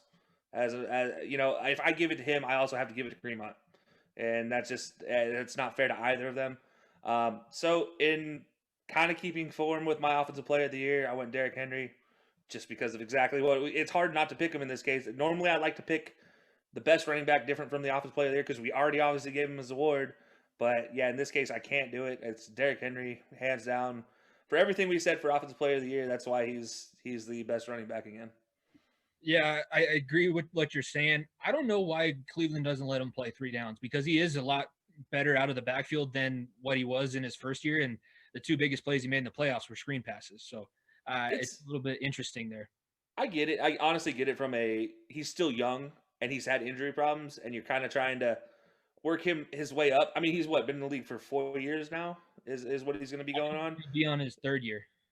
Yeah. So next year will be his 4th. So that'll be, you look at it and he's played 16 games, not even one time yet. Well, so I don't blame him. And you have Kareem Hunt, who led the league in rushing his last year in Kansas City. So it's not like it's like a bad option by any means. It's just, you kind of, unfortunately, it's not his fault, but at the end of the day, you can't give him all the same kudos you would want to give him, if that makes sense. Yeah, I think I just have a little bit of bias, obviously. Nico, best running back. Who's your pick? Did you stay with your pick from our show, or did you go differently here? Yeah, it's by far Derrick Henry. 2,000 yards rushing. I think he had the best case for a player outside of the quarterback position for MVP. He basically carried that Titans team. Obviously, A.J. Brown had a great year receiver. He had a breakout year for them. But if Derrick Henry ran for less than 50 yards a game, they were losing. If he ran for over 100 yards per game, there's a good shot they're going to win the game. That offense and that team ran behind 22, and if Derrick Henry was going, they're winning. And like I said, if they weren't, they were in trouble. Derrick Henry by far the best running back in the game right now. When it comes to a player that I can trust when I think about the best running back in the game, I think the way we got to think about this is, what guy do I trust more than anyone to get me 1 or 2 yards? And if I'm with offensive line aside, I don't care who the hell's in front of you. You can put a Pee Wee League football team offensive line in front of Aaron Donald. I still trust Derrick Henry to get me at least 1 yard. So give me Derrick Henry, best running back in the league by far, 2,000 yards rushing. What more can you say? I don't hate that. I'd love to see Aaron Donald and Derrick Henry go at each other and meet me in the alley. That might be something that we get set up on pay-per-view. It might can't handle Pro Bowl explosion. next year. Pro Bowl next year. It's coming out in theaters. It's called Godzilla vs. King Kong. They're already doing this. That's gold. That's gold, DJ. We couldn't handle the explosion from that collision, guys. I don't know what you're talking about. It's 2021. Bye-bye, guys. It was nice knowing you. It was a seismic shift. It would cause an earthquake. But DJ, I'm going to you next. Who's your pick for best running back? So I picked Derrick Henry just like most others will, but just for the sake of parity, I'll name who I had for second. I had Alvin Kamara as my second guy in line. He's never going to have the rushing yards Derrick Henry has because he's such a receiving threat. I mean, 81 receptions every year except this year at 83. And we all know Sean Payton's fetish for Taysom Hill that takes away carries. But all that being said, Alvin Kamara still has 900 rushing yards, 800 receiving, 21 total touchdowns, 9 20-plus receptions, 7 20-plus rushes. As far as versatility goes and dynamicness at a running back, he's probably number one. But it's hard to argue with 2,000 yards rushing for a running back. So I'm going with Derrick Henry, but Alvin Kamara should be in the conversation in some way, shape, or form. I think if you're going receiving running back, Alvin Kamara is definitely that guy. And he makes guys miss in the open field better than any other running back. I think it's tough to argue that. I'm going to save Jim for last because this is the color cast comments are just getting outrageous at this point. Zach, who's your best running back? And then we can get to the commissioner. Well, I'll give you my answer. That's not the diversified pick. It is Derrick Henry. Like I said in the Offensive Player of the Year, you were one of 8 running backs in NFL history to ever hit 2,000 yards. That is extremely hard to do. I just can't look past that, and the fact that the guy can run almost upright, which he could run lower if he wanted, but the guy runs almost upright and still can get 2,000 yards and bully people. I mean, that to me is what is insane. Is it's not even proper running back form, and the guy still can do this to anyone in the NFL. For the sake of parity, though, if it wasn't for the fact that Derrick Henry runs his own offense, essentially, you could argue that Dalvin Cook does the exact same thing in Minnesota. Most things run through him in Minnesota, if I'm being honest. Without Dalvin Cook, Kirk Cousins doesn't, I would say, look above average in some games, if not most. I'm just saying Justin Jefferson does help, by the way. But Dalvin Cook, for the most part, since Kirk Cousins has been there, that has been how the offense runs best. So he's my runner up, but I'm just amazingly saying this to not overlook him, but it's Derrick Henry, man. I mean, that's just who he is right now. That's the guy who is the king. That's why he's King Henry, as he is in that position. Yeah, the only guy to run at 6'4" other than Eric Dickerson. It's pretty incredible what he's able to do. And being that fast at 265 pounds is just not fair. I mean, And I guess for a 6'4" guy, running upright is what it looks like, but for him, maybe that is bent over. I mean, he's like he just looks 6'2" crunched up. Mm-hmm. Maybe that's what it is. I don't know. It just seems like it's so. His height does of course help mask that. It's just he looks like he runs upright. So like when he gets stopped early, I'm like, dang, if he was just a little lower on the shoulder level. But even then, his mass alone at 265. If you just knock off one guy at the line, he's good for at least 5 yards every time.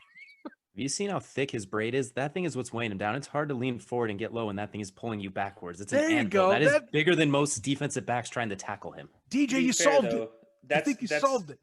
That's like Achilles' heel or the hair from Hercules, or however you want to do it. Yeah, that's his superpower. That's where it is. It's hidden in his braid, and if anybody were to ever cut that, we'd all see the downfall of Derrick Henry. You turn into Trent Richardson if you took off the braid. I think the superpower is the stiff arm. If we're being honest, I think that's the most deadly. That's the deadliest weapon in football. He gains his energy by embarrassing his opponents. All right, Jim. Let's get to the most anticipated pick so far, because they have a feeling you're going to go. They're not going to agree with you, but let's hear who you have for defensive or best running back. No. What do they think I'm going to say? Honestly, I think they're telling me that you're probably going to pick Brady again, which is because you just love Brady so much that he's going to be your best running back. So who do you have for your best running back? The best running back in the NFL, man. I don't know. There's so many good running backs. Josh Allen? No. Yeah, come on, Derrick Henry. I'm not that stupid. But 1B. Dalvin Cook, because Dalvin Cook played behind a crappy offensive line compared to what Derrick Henry ran behind. But there's him, Dalvin, Kamara. Man, there's so many good running backs. But come on, you pass the 2,000-yard threshold. Yeah, you can't pass that up. He is legit the best running back in the NFL. He carried Tennessee, and I think they're the quarterback away of actually being Super Bowl contenders. So, yeah, Derrick Henry. Sorry, Color Cast. I wasn't going to pull a swerve, but I do have a couple of them coming up you might like. Oh, boy. There we go. I'll go back to you then for best receiver. Who do you have for best receiver this year? 1A, 1B, Stephon Diggs, DeAndre Hopkins. I don't mind either of those. I can't go down to one legit receiver. Those two receivers, in my opinion, were the two best in the NFL all year. D-Hop basically was a highlight all season. Yeah. 16 games? Yeah. DeAndre Hopkins, 16 games? Yeah. Best receiver, 16 games? Yeah. Including the games he played the Rams? Yeah. Okay, you're forgetting about that Sunday Night Football game when it was basically Stephon versus DeAndre. Oh, I'm not forgetting about it. I'm just saying, he literally took 2 games off. Literally. LeBron takes 6 to 10 games off a year. He still wins MVPs. It's probably closer to 20, if we're being honest. Okay, but still, they're the two best receivers. And Josh Allen trusts Stephon, and Aaron Murray trusts DeAndre Hopkins. Like, where's my boy? Throw it. I know he's going to catch it. I don't look at just pure all stats. I look at a go-to receiver. Those two guys, in my opinion, were the two go most receivers by those two teams all year long. Yes, he missed 2 games. Whoop-de-doo. We've had quarterbacks that miss 6 games and win Super Bowls. It doesn't matter if you miss 2 games. It means when you're on the field, how you play. And DeAndre Hopkins is 1A, and Stephon Diggs is 1B, in my opinion. And, of course, there's 6 other guys that could be in that category. But those are the 2 receivers that stand out to me because of that Sunday Night Football game. That showed me what those 2 guys are. And they were the epitome of those 2 offenses. Sorry that I got a little frustrated, but don't give me he missed 2 games. Yes, you could take half the season off and you can still be a legit top receiver in the NFL. I just saying. You said he was great through every game, and I'm clearly pointing out 2 games he was not great. 14 out of 16. That's pretty hell of a game. What was DeAndre miss? Was it, I think, COVID symptoms? Are we going to count that? Literally, he played Jalen Ramsey twice and got a total of 15 yards against Jalen Ramsey. Still played. I'm just happy you didn't pick Julian Edelman. And when he was in Houston, he owned Ramsey when he was in Jacksonville. So it's vice versa. They are the two rivals of the NFC West. They were in the AFC South. They will always be like that. I'll go to Kelcey next. By the way, it's Kyler Murray. You said Aaron Murray, which I love. Oh, my bad. Sorry, Georgia fans. Yeah, I was going to say, I love the shout out to former Bulldogs quarterback, but it's Kyler Murray. Kelcey, who do you have for your best receiver? Don't forget, I think he was also XFL Dragon. Was that right? Was he part of the He Dragons or the was Vipers? in the he was with the Vipers. He was Vipers, the Atlanta Myths and the Tampa Bay Vipers. Atlanta Legend. So- I see so- what you did there, Jim. I see what you did there. Yeah, so clearly Jim has completely forgotten about the guy who literally ran the torch for the NFC North all season. Literally ran through every single cornerback he faced, including Jalen Ramsey, and the only receiver to actually have a good game against Jalen Ramsey in No Devontae show at the Adams. NFC Championship game, but okay. Well, it doesn't matter what happened. He still put up 100 yards in the NFC Championship game. What do you He want missed the from him? game then. No, he still put up yardage in the game. Like Jim, like he went 18 games with putting up numbers. 18, not 16. Not a regular Stephon season. Diggs showed up He in put the up AFC numbers in Championship the game. playoffs. Your boy went no show. Yeah, 100 yards No. receiving. Okay, you're You a no can't show. ignore a guy who literally set You dropped records. 2 key touchdown passes for Aaron Rodgers that you go, oh, it's the quarterback's fault in the post game. That's BS. That's low grade. Sorry, I may come off like I'm starting to sound like freaking the El Presidente of Barstool Sports, but do not say he's the best receiver in the league when he was a no show when the game counted the most. When he needed When he is he needed a to be no-show? when he When needed the ball was to- throwing 6 yards above his head and he still got his fingertips on What it to about the try to yard make and a 1 catch? yard when he had the ball in his hands and dropped it in between 2 defenders? He blamed that on Aaron Rodgers. That's low key That ball trash never for a actually receiver. got to him. That It literally got ball that never to him. got to him. The ball got tipped by the defender in front of him. He got squished between 2 defenders. There were 2 defenders in front of him before the ball got to him.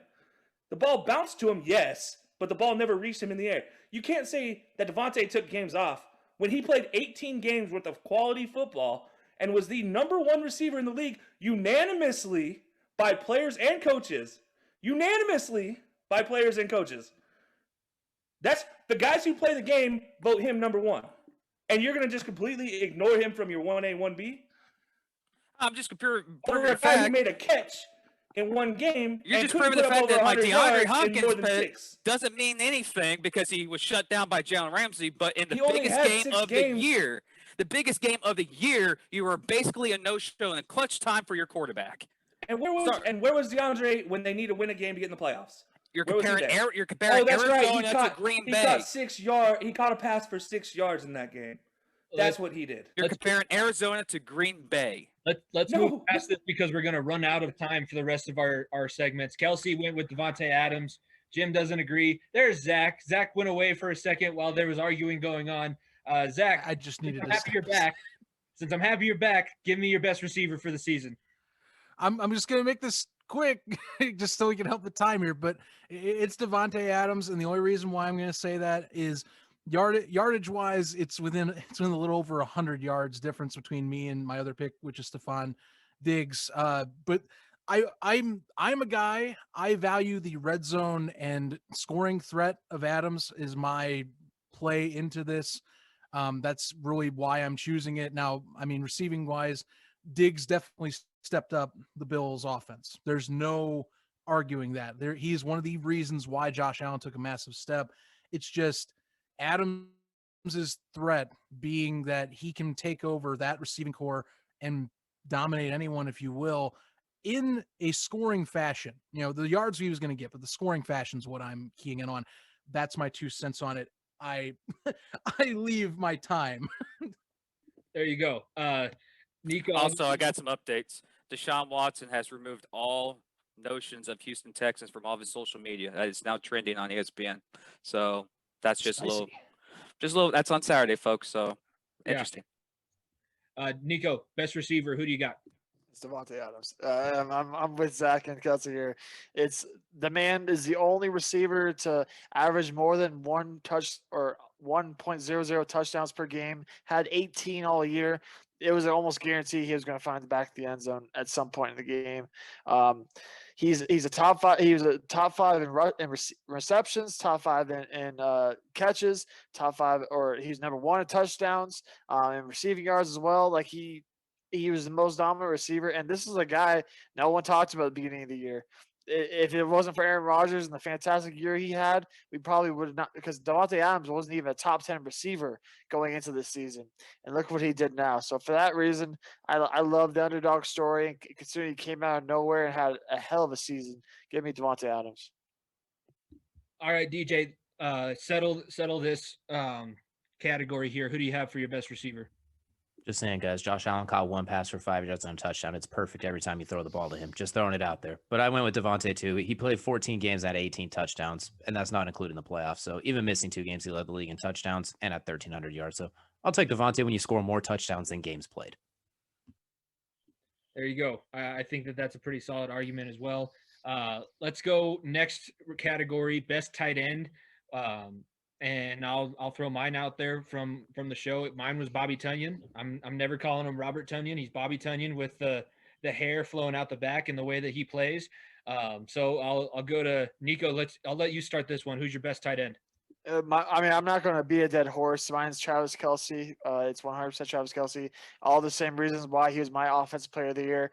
But I'm going to take this time to give a shout out to the second best tight end, in my opinion, Darren Waller. Darren Waller had a hell of a year. He was the catalyst for that Raiders offense night in and night out. He has one of the best stories in football. If you guys never heard of his story, go check it out.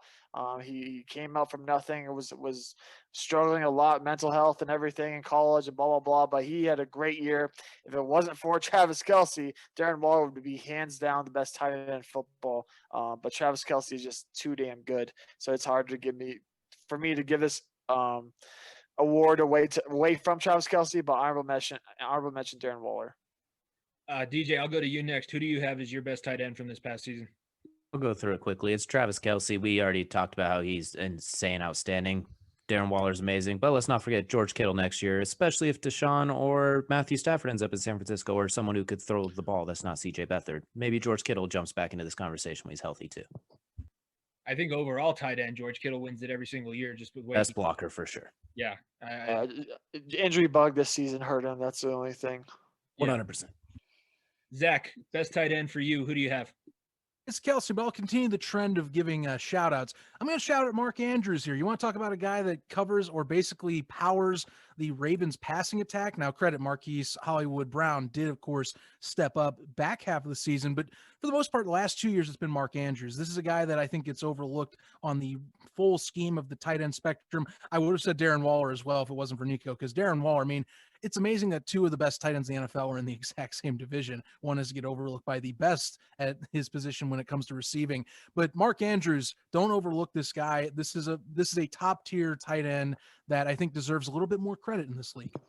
I just wish Lamar Jackson would give him the ball more, because at times late in the season, the Ravens just went away from that.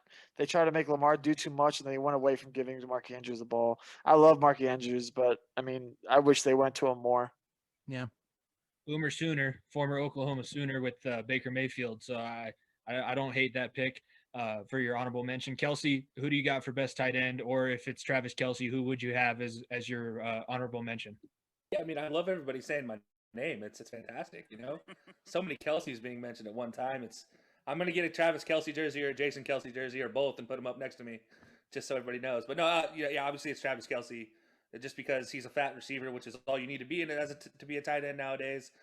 You don't need to block. But shout out to one guy. He's not going to be my honorable mention, but just one tight end retiring from the game that is the quintessential tight end that we might all remember him for the stiff arm of God that he delivered. But Vance McDonald. Vance McDonald is retiring from the game. One of the best blocking tight ends to ever play. He led the way for a lot of Le'Veon Bell's success when he was in Pittsburgh, and he helped offset them when it came down to, getting AB some burn, and when he was being double teamed, Vance McDonald was that alternative option. So, fantastic career for Vance McDonald. I just want to give him a shout out because the dude never got the love he deserved as a tight end. He's the quintessential tight end that I love to root for. Yeah, even though he's a Steeler, I can respect his game and the fact that he had to play with Big Ben. I give him a lot of kudos for that too. Jim, best tight end, and then we're not going to get to all the categories. We'll start going through some of our defensive categories after this. But who do you have for best tight end? And then I guess we're giving shout outs as well, besides who you pick for the award. So who do you have? best tight end is Travis Kelcey, and a shout out to another tight end that retired again, Jason Witten. So he basically was a go-to tight end in Dallas for so many years for Tony Romo, and retired as a Raider. So yeah, Travis Kelce and honorable mention. Well, honorable mentions Tanya, but shout out to Hit Witten.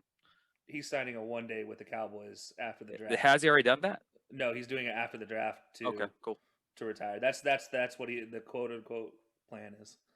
I think the biggest loss for Jason Witten was his hair, but I do think that he was a great tight end for those years in Dallas. And Tony Romo wouldn't have any of the success he had if he didn't have Jason Witten there with him that whole time. All right, let's move over to the defensive end of the ball, and we'll go best linebacker first. Who do we have for best linebacker? I'll start with Zach for this category. Yeah, I'm going to go with the mainstay here. I could go with a homer pick. I was really wanting to say Roquan Smith to stick it to the guys at the voting All-Pro. But I do agree just off of some of the points they point out his pass coverage. It improved, but I can't say he's the best at that when it comes to a great run stopper, great at pressure. I'm going to go with Bobby Wagner, and it's like the same. It's a similar line with like Aaron Donald. You can pick him every year right now, but the guy is a different level of linebacker in this league. He can do it all. He is the force that is on that Seattle defense. Well, once Jamal Adams finally got used to his role, of course, at the safety spot, but for the most part, Bobby Wagner has been the consistent front on that defense, even since the Legion of Boom days. I imagine the runner-up picks are going to be mentioned here, but Wagner's my guy, still is one of the top prime candidates for the linebacker that an NFL linebacker should aspire to be. So that is my choice. I will say I don't like how he gets all the attention and Levante David is absolutely forgotten out there in Tampa Bay, because Levante David, statistically, he's either right behind or in front of Bobby Wagner in a lot of those statistics. His time will come. I will say, because even David, like I said, most of us got burned, I think, by Roquan Smith with the All-Pro selection, but David also gets left out, I feel, with a lot of the conversations. All right, Kelcey, I'm going to you for this one next. Who's your best linebacker for the past season? Yeah, Bobby Wagner is my best linebacker as well. For everything Zach said, he's just all around. He's a perfect linebacker. Levante David was a close second for me, but he just at the end of the day. I mean, look what Bobby had to do when his defense, the defense around him wasn't getting pressure. He also blitzed more than he's ever blitzed in his career this year, and still was able to be just as effective in the coverage game as well as the blitzing game. So you look at that, and that's a new facet to his game that he's picking up at 31.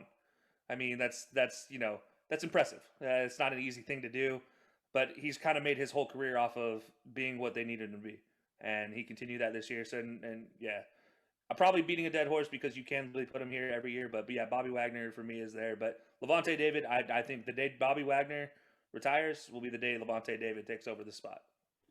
Yeah, Bobby Wagner, one of the best, probably the best Utah State player to ever play. And he was not even a first-round pick, so he's definitely done a lot, overcome a lot in his career. DJ, who do you got for your best linebacker?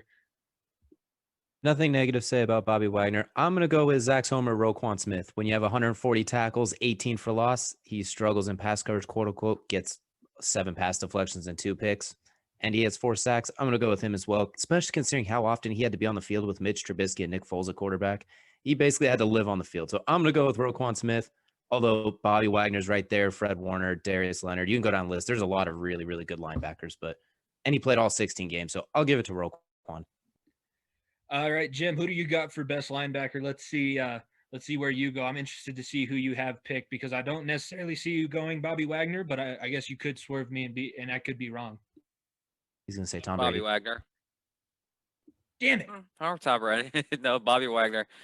He's been the best linebacker in my opinion. And like what DJ said, there's like 5-6 guys you could put here, but Bobby Wagner has been literally a staple in that defense in Seattle. So yeah, Bobby Wagner. Now, it could just be recency biased. I'm wondering why we haven't heard Devin White's name mentioned in this category. It could be recency bias, could be that he's a little bit too young. Nico, who do you have for your best linebacker? Then maybe we can talk about that one afterwards. Yeah, my thought process was with Bobby Wagner. He's one of the best linebackers in the game. Don't get me wrong, but for me to pick the best linebacker in the game, the Seahawks defense struggled, and they were they're anchored around Bobby Wagner, but they struggled. For me, I'm gonna go Darius Leonard. Actually, when I look at this Colts team, their defense was what carried them. Darius Leonard almost single-handedly carried the Colts to a win over the Bills. Night in and night out, he was the anchor of that defense, and the Colts defense, which not many people expected a lot from them this year, they balled out.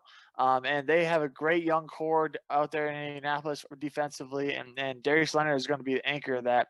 Bobby Wagner, like we all said, we can give him the award every single year, but considering that defense wasn't as good as it usually is, I have to go elsewhere.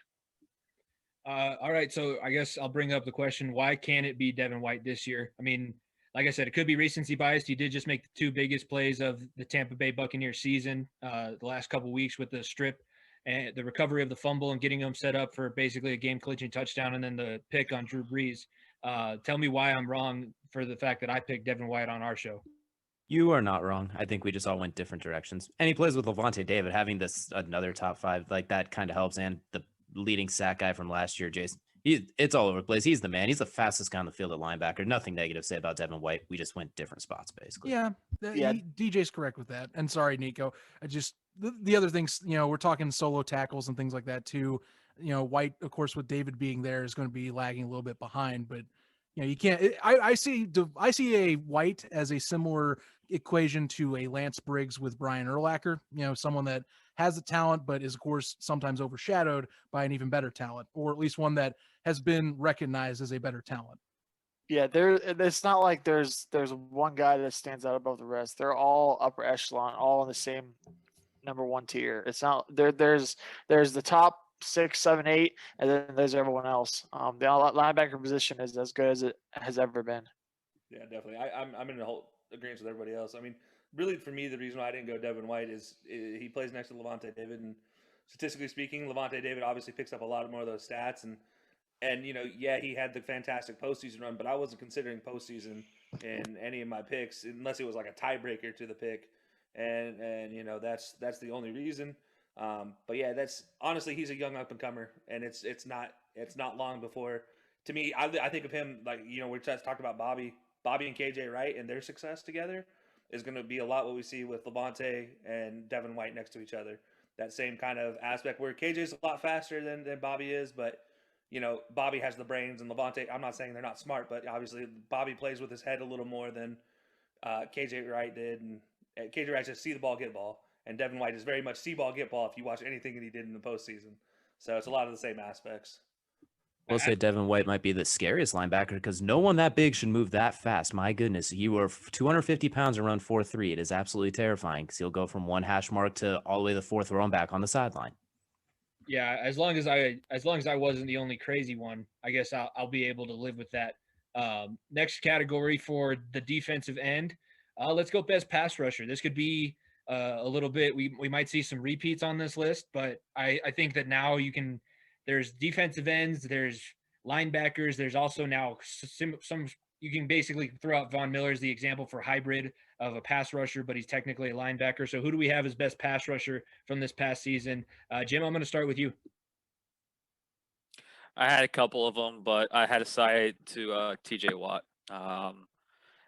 It's every time I watch Pittsburgh, that man's everywhere. And yes, you can give it to Chase, but I've already given him an award. You can give it to crap ton of people. That's one thing about the NFL. You get so many good defensive ends. You can't really select one, but for some odd reason, every time I watch that stupid team in Pittsburgh, the pain in the ass Steelers, he's always there. He's always making the plays. He's always there. And yeah, he was rated the top guy coming in this year, and he may have lost the ranking a little bit, but he's been consistent all year. So yeah, I'm TJ. Yeah, that was who I picked, even though it pained me really badly having to pick a Steeler. I think that he just pass rushing wise, he was best one this season. I'll go to Zach next because I know you have a pretty good pass rusher on your team as well. Not necessarily this past season, but who did you give the award to this year? Yeah, speaking of Khalil Mack, I know the stats are the big thing. I'm hoping to God that steps up, and I'm hoping that Robert Quinn doesn't become a big waste of money next year because he sure showed up for $3 million. He got 2 sacks, so 1.5 per. That's lovely. I love it. Anyway, TJ Watt's if we're talking pure pass rusher and designed to be the pass rusher on that team, it's TJ Watt. I was debating, I was like, do I want to put Aaron Donald for like a third category? Because I put lineman, but I was like, no, we'll judge this as an edge rush. It's TJ Watt. He 15 sacks, led the league. Like I said, 73 pressures alone, by second, one of the best in the league, tops there. It's hard for me to argue otherwise. I could cheat and do Donald with this, but pure pass rusher, it's got to go Watt. Yeah, I think that's pretty solid there. DJ, who do you got for best pass rusher? Well, we're just going to continue to play the same record over and over again. I got TJ Watt as well, 15 sacks. He also had 41 QB hits. Just that means times he didn't sack the guy, but hit him just for fun. 23 tackles for loss too, so it's not like he's purely a pass rusher. He gets after it on both ways. So I lean towards TJ Watt, but like you said, Aaron Donald could go in this very easily too. Niko, I got a different question for you, because if you kept it the same from our show, we're just going to continue to say the same thing. Does the fact that when Bud Dupree got injured and TJ Watt's numbers went down, does that hurt his case any to be the best pass rusher in the league? No, I think you always got to have the Batman to the Robin when it comes to pass rushes. When it came to Von Miller, he had DeMarcus Ware. That's one big thing that helped Von be one of the great pass rushers he had. TJ Watt 100% is the best pass rusher in this league. It's when the Steelers were winning games, it was because TJ Watt was such a big menace in the game constantly, week in, week out. He is by far off the edge. He is very, very, very little people that I want off the edge other than him.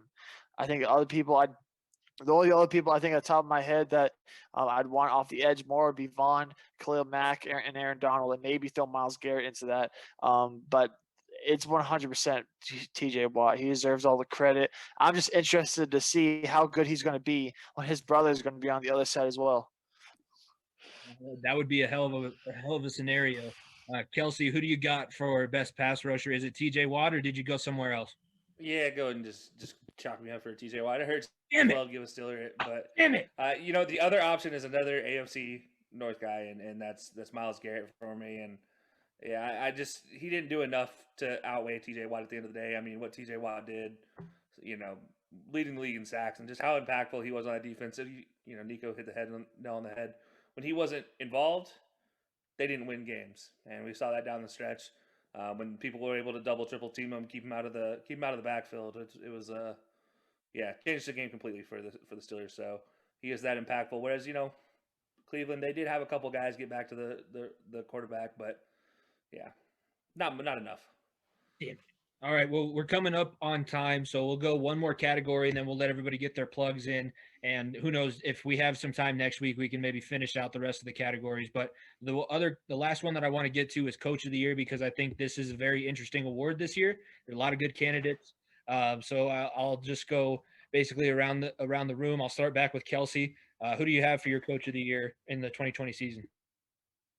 Yeah, so my preseason pick was Brian Flores, and I'm actually sticking with that. I had them predicted to win the AFC, win the division, and I thought they were going to do fantastic. Obviously, they came just short of the playoffs, but to come just short of the playoffs with the quarterback trio or quarterback rotation they were running, and how Brian Flores managed that's a hell of a coaching job. That's being in touch with your coach and being in touch with your team and how well they can do. And so, to me, that's what a coach is meant to be. That's a coach of the year for me, is somebody who is able to just handle his team in whatever fashion they need, no matter, put egos aside, and just be able to do exactly what your team needed week in and week out up until week 17 to get them to that position. And unfortunately, at the end of the day, they obviously ran into the buzzsaw that is the Bills, but that team is something to be afraid of for years to come. And Brian Flores made that step this year.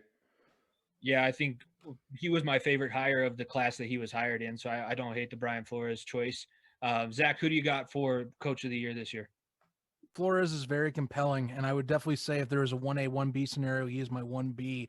But given the fact that exercising the demons that had plagued the Cleveland Browns up till this year, I got to give it to Kevin Stefanski. And I'm not. It's not just that you're removing Freddie Kitchens, which that could be the instant de facto. Like Freddie Kitchens was a god awful coach, didn't know how to run his offense, didn't know what he wanted from his offense, and hoped that his talent would power the way. Kevin Stefanski is a coach that realizes, hey, this is what my team's best at. this is what I'm going to do. And he changed in the middle of the season his philosophy to be run first, pass second. Baker Mayfield flourished. It is definitely the right steps. Cleveland is in a good place. They were one decent drive away and one insanely good or two insanely good plays or improvisations, if you will, with Chad Henne to where they could have been in the AFC Championship game if it wasn't for some decisions. Kevin Stefanski, in my opinion, gets this spot just for rejuvenating a franchise that has been in the doldrums since 1996 or 1995. It's a good time right now to be a Browns fan, and he gets the spot just for revamping and being a consistently good coach. For my perspective, he does everything I wish Matt Nagy would do for the Chicago Bears. That's all I have to say. And he gets it. Flores would be my other choice if it wasn't for what Kevin did this year. Yeah, I think Kevin Stefanski, just the fact that he's so different from Freddie Kitchens, like you said, that's a good argument for him. Niko, Coach of the Year candidate for yourself this year. For me, my coach of the year is Sean McDermott. You want to talk about getting a team out of the cellar? That's the Buffalo Bills right there. Going into the season, people didn't know what was going to go on in this division. Will this still be a Patriots division with Cam Newton? Will the Dolphins take off, or will it be finally the Bills' time? And one person that took off and said, this is our division and everything goes to Buffalo is Sean McDermott. What he was able to do with that young team, this is a team that's going to be contending for Super Bowls many years to come. I'm very, very excited to see what they continue to do going forward. But McDermott deserves all the credit in the world. He is that defense at the end of the year was playing like it was the year before, and you have generational talent in Josh Allen now. Sean McDermott for my coach of the year. I will say, because this person won't come up as coach of the year candidate, but he should be in the conversation, is Ron Rivera. What he was able to do down there in Washington with that absolutely terrible starts of the year, having Dwayne Haskins in and out at the strip club, losing your team name, the Dan Snyder stuff, and beating cancer all in the same year, and almost beating Tom Brady in the playoffs with a quarterback who's only played 2 games in his NFL career. That deserves all the credit in the world. So Ron Rivera deserves a lot of credit in this conversation. But Sean McDermott, in my opinion, is coach of the year. Yeah, I think you could almost say, I mean, it's comeback player of the year, but Ron Rivera could have been comeback player of the year if they'd extended to coaches. If you wanted to make a comeback coach of the year, it should go to him. Jim, your coach of the year pick for the 2020 season. Well, everyone picked the noticeable one, Sean McDermott, but I have to go Rivera. The dude beat freaking cancer. The guy was literally during half times getting treatment for cancer while coaching this team. And they, like what Niko just said, the fiasco that is Washington, losing the team name, the owner that's, running, strip clubs in the facility that was alleged. But he put it together. They managed to get enough wins to win the NFC East, and they almost beat Tom Brady in the first round of the playoffs with Tyler Heineke, an XFL St. Louis Battlehawk quarterback for Zach there. But the inspiration of him going through cancer and defeating it and seeing that he never wavered, he pushed through, he loves coaching, he loves the game. Sean McDermott, yes, is going to most likely win the award, but a battle of a story that is Rivera was the reason why I picked him over McDermott. But you got to give the man credit. Man, the freaking guy beat cancer, especially as a coach. That's not a lot of people can do that. And that's, inspirational story. No, he's 85 Bears tough. There's no doubt about that. He's one of the best players in NFL, one of the better linebackers in NFL history, and he's a hell of a head coach as well. I think Washington might have finally settled down their situation, hiring him as the head coach. DJ, you're the last one for this coach of the year category. Who do you got? Zach kind of hit it on the head for me with Kevin Stefanski. That was my pick. Been riding that train since we did preseason picks. I mean, not only did he take over the Browns and get them to a playoff win, he managed to undo all of Freddie Kitchens' tomfoolery and cut that bullshit completely out while in a COVID offseason. So it's not like he could see any of his guys in the face and say, look, we're not going to do this shit anymore. So he managed to flip it around from remote, and he put his staff. He got his staff so well prepared they won a playoff game with him battling COVID in his basement. So I give Stefanski credit for that, but Flores, Rivera, all of them, McDermott, they all deserve a shot at it. But I'm gonna go with the guy that basically beat the curse of the Browns as well too. It's something that can't be overlooked. Breaking a curse that was that long standing. that's going to be the end of the NFL Unhinged episode. If you're listening on Colorcast, be sure to stick around. We'll go through the rest of our categories for you guys that have tuned in. Thank you guys for doing that. But let's go ahead, get the plugs out of the way. This time I'll start with my co-host, Niko from the far end of the bench. Where can they find our show, and where can they listen to us? We're Wednesdays at 11 Mountain Standard Time every week, man. We have a lot of great content coming out at FEOTB Pod on Instagram and Twitter. Boy, do we have a fun interview coming up next week. Super Bowl champion coming on the pod. Going to be a lot of fun. A former All-Pro player as well. Won't want to miss that coming out next Friday. Going to be a lot of fun. And then we'll have a full, obviously, Super Bowl show from the far end of the bench too coming out next week. So you won't want to miss that. We'll talk the Aaron Donald deal as much as it's going to pain me to talk about it. That's something you got to look out for this week's episode.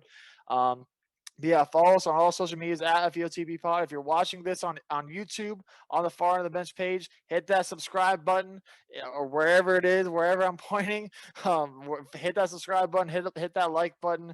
Give us some help out, trying to grow the YouTube page a little bit more nowadays. But yeah, go follow us everywhere. Like I said, great interview coming out next week, and then a lot of good content coming out going forward. Man, you had to bring up Arenado, saying that it's going to hurt you talking about it. I'm the baseball fan. You're not even a baseball fan. That's going to kill me to talk about. There's a reason why I'm not a baseball fan anymore, because of what my team does to me every year. All right, Zach, where can they find you with Gridiron Gallery, and where can they listen to your show? Also on Beyond the Press Box as well. Go ahead and plug that show. Well, social media-wise, you can find us at Facebook, Instagram, and Twitter at ZK Podcast for Gridiron Gallery. Beyond the Press Box is the other show I am on. You can find that. Just look up Beyond the Press Box on Facebook and Twitter as well. I cannot say I will have an all-pro on my show. And, hey, great. I'm looking forward to that interview, by the way, Niko and Jimmy. That's going to sound like some fun stuff. But we will be talking Super Bowl conversation here coming up this week with Zach, Tony, and Grimberg for this upcoming week's Gridiron Gallery. Be sure to watch out for that. If you want to check out on the podcast right now, we're talking fan-controlled football, a esports-esque type of football league that is making some waves. I would say watch out for it. It'll be on Twitch February 13th, that Saturday. But that's what I'm up to right now. There you go. Lots of great content throughout the network, and the fan control football stuff is interesting. I saw it and I saw the premise of it. Wasn't sure how it's going to work, but hey, let's see if it does go, because nobody thought the AAF or XFL could have been successful. I mean, don't talk about the AAF. I know what they did, but it was content. It was football in the time where we don't usually have football, so it was there, I guess, is the best way that you. We were all sold snake oil. That's how I see it anymore. And checks in at cash. DJ and Kelcey, where can they find you guys for the High Low Sports Podcast? Yeah, you can find us every Thursday, 2 p.m. Eastern on the network Unhinged, unhingedsn.airtime.pro. That's how you listen to our show live on the network. Other than that, on our Facebook page, not Facebook, goodness, Twitter, high_low_sports. That's how you find us. We got a link tree going to all of our links, including our YouTube page. And, like the guys that far into the bench, we are working on some fancy interviews coming forward. We got about 3 or 4 planned that might surprise some folks, getting them in here. But we're working on those details now, and then we'll be sure to bring them to you guys later. And on top of that, I have a brand new show coming out with the guys over at Insert Name FC, another network Unhinged show, Unhinged FC. We're talking nothing but Champions League leading up to the games, when the days the games happen. So Tuesday, Wednesdays, that's when you'll see us during game days for all of February, March, April, May, all the way until the final, and we will even do a special final. And there's a little bit of a bet on the line there. We, in case you guys haven't heard our spoiler yet, the loser, whoever's team doesn't make it to the finals, or if it's all of us, whatever team, all 3 of us have to sing it. We all have to sing a song if we don't make it to the finals. So we would have to do a trio of a song or duet, if you will, if it's 2. Yeah, that'll be some fun. So you guys will have to hear my beautiful singing voice if Liverpool doesn't make it to the Champions League finals. So it'll be fantastic. If you guys know the guys over at Insert Name, they've already done this bet once, and it was a fantastic intro into our show. And so, yeah, love it. Never gonna give you up. Deutschland über alles. So, yeah, and by the way, guys, if you guys have suggestions for songs, let us know, because we need suggestions for songs for this bet. DJ, for your sake, as his co-host, I hope he doesn't lose so that he doesn't have to sing, or maybe he does lose it and that gives you guys a little bit better content as well. But it's always fun having you on. You drop some nuggets on this show. I I'm sure the people on Colorcast were rolling in laughter just like everybody else with what you were saying. So it was fun having you on this week again. If he starts singing, I'm just gonna have to cut my ears off or something. Van Gogh cut his ears off, and he became remembered in history. So I might cut my ears off if he starts singing for my own sanity, and maybe I'll go down in history that way. Did that for love. You're doing it for sheer hate. Doing it for the love of That's my not brain fair. cells, because hearing you sing will melt my brain. I'm worried for you. You guys are mean. Thank you. How do you know I don't have the voice of an angel? Your voice is like a mixture of Fergie and Jesus. All right.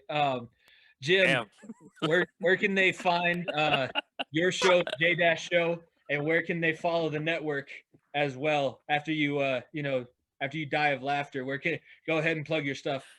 You can find me at the J-Dash Show every Monday and fucking Friday at 3 p.m. That's No. cruel, Jimmy. Holy You shit! get that Jimmy's trying to promote his stuff. You can find you can follow me and Carlos on the J-Dash Show at J-Dash Show at Network on the Hinge Mondays and Fridays at 3 p.m. We got some good interviews coming here in March. I wish I had my mustache so I could touch it. But it's gonna be awesome. We can't wait. The network's going up, so start tuning in and get ready. It's a pretty cool wild ride. And Jesus, Fergie. Look, I'm gonna ignore Jimmy's comment, and I'm just gonna say, Jim, get yourself some jorts. That'll help you out until you get your mustache back.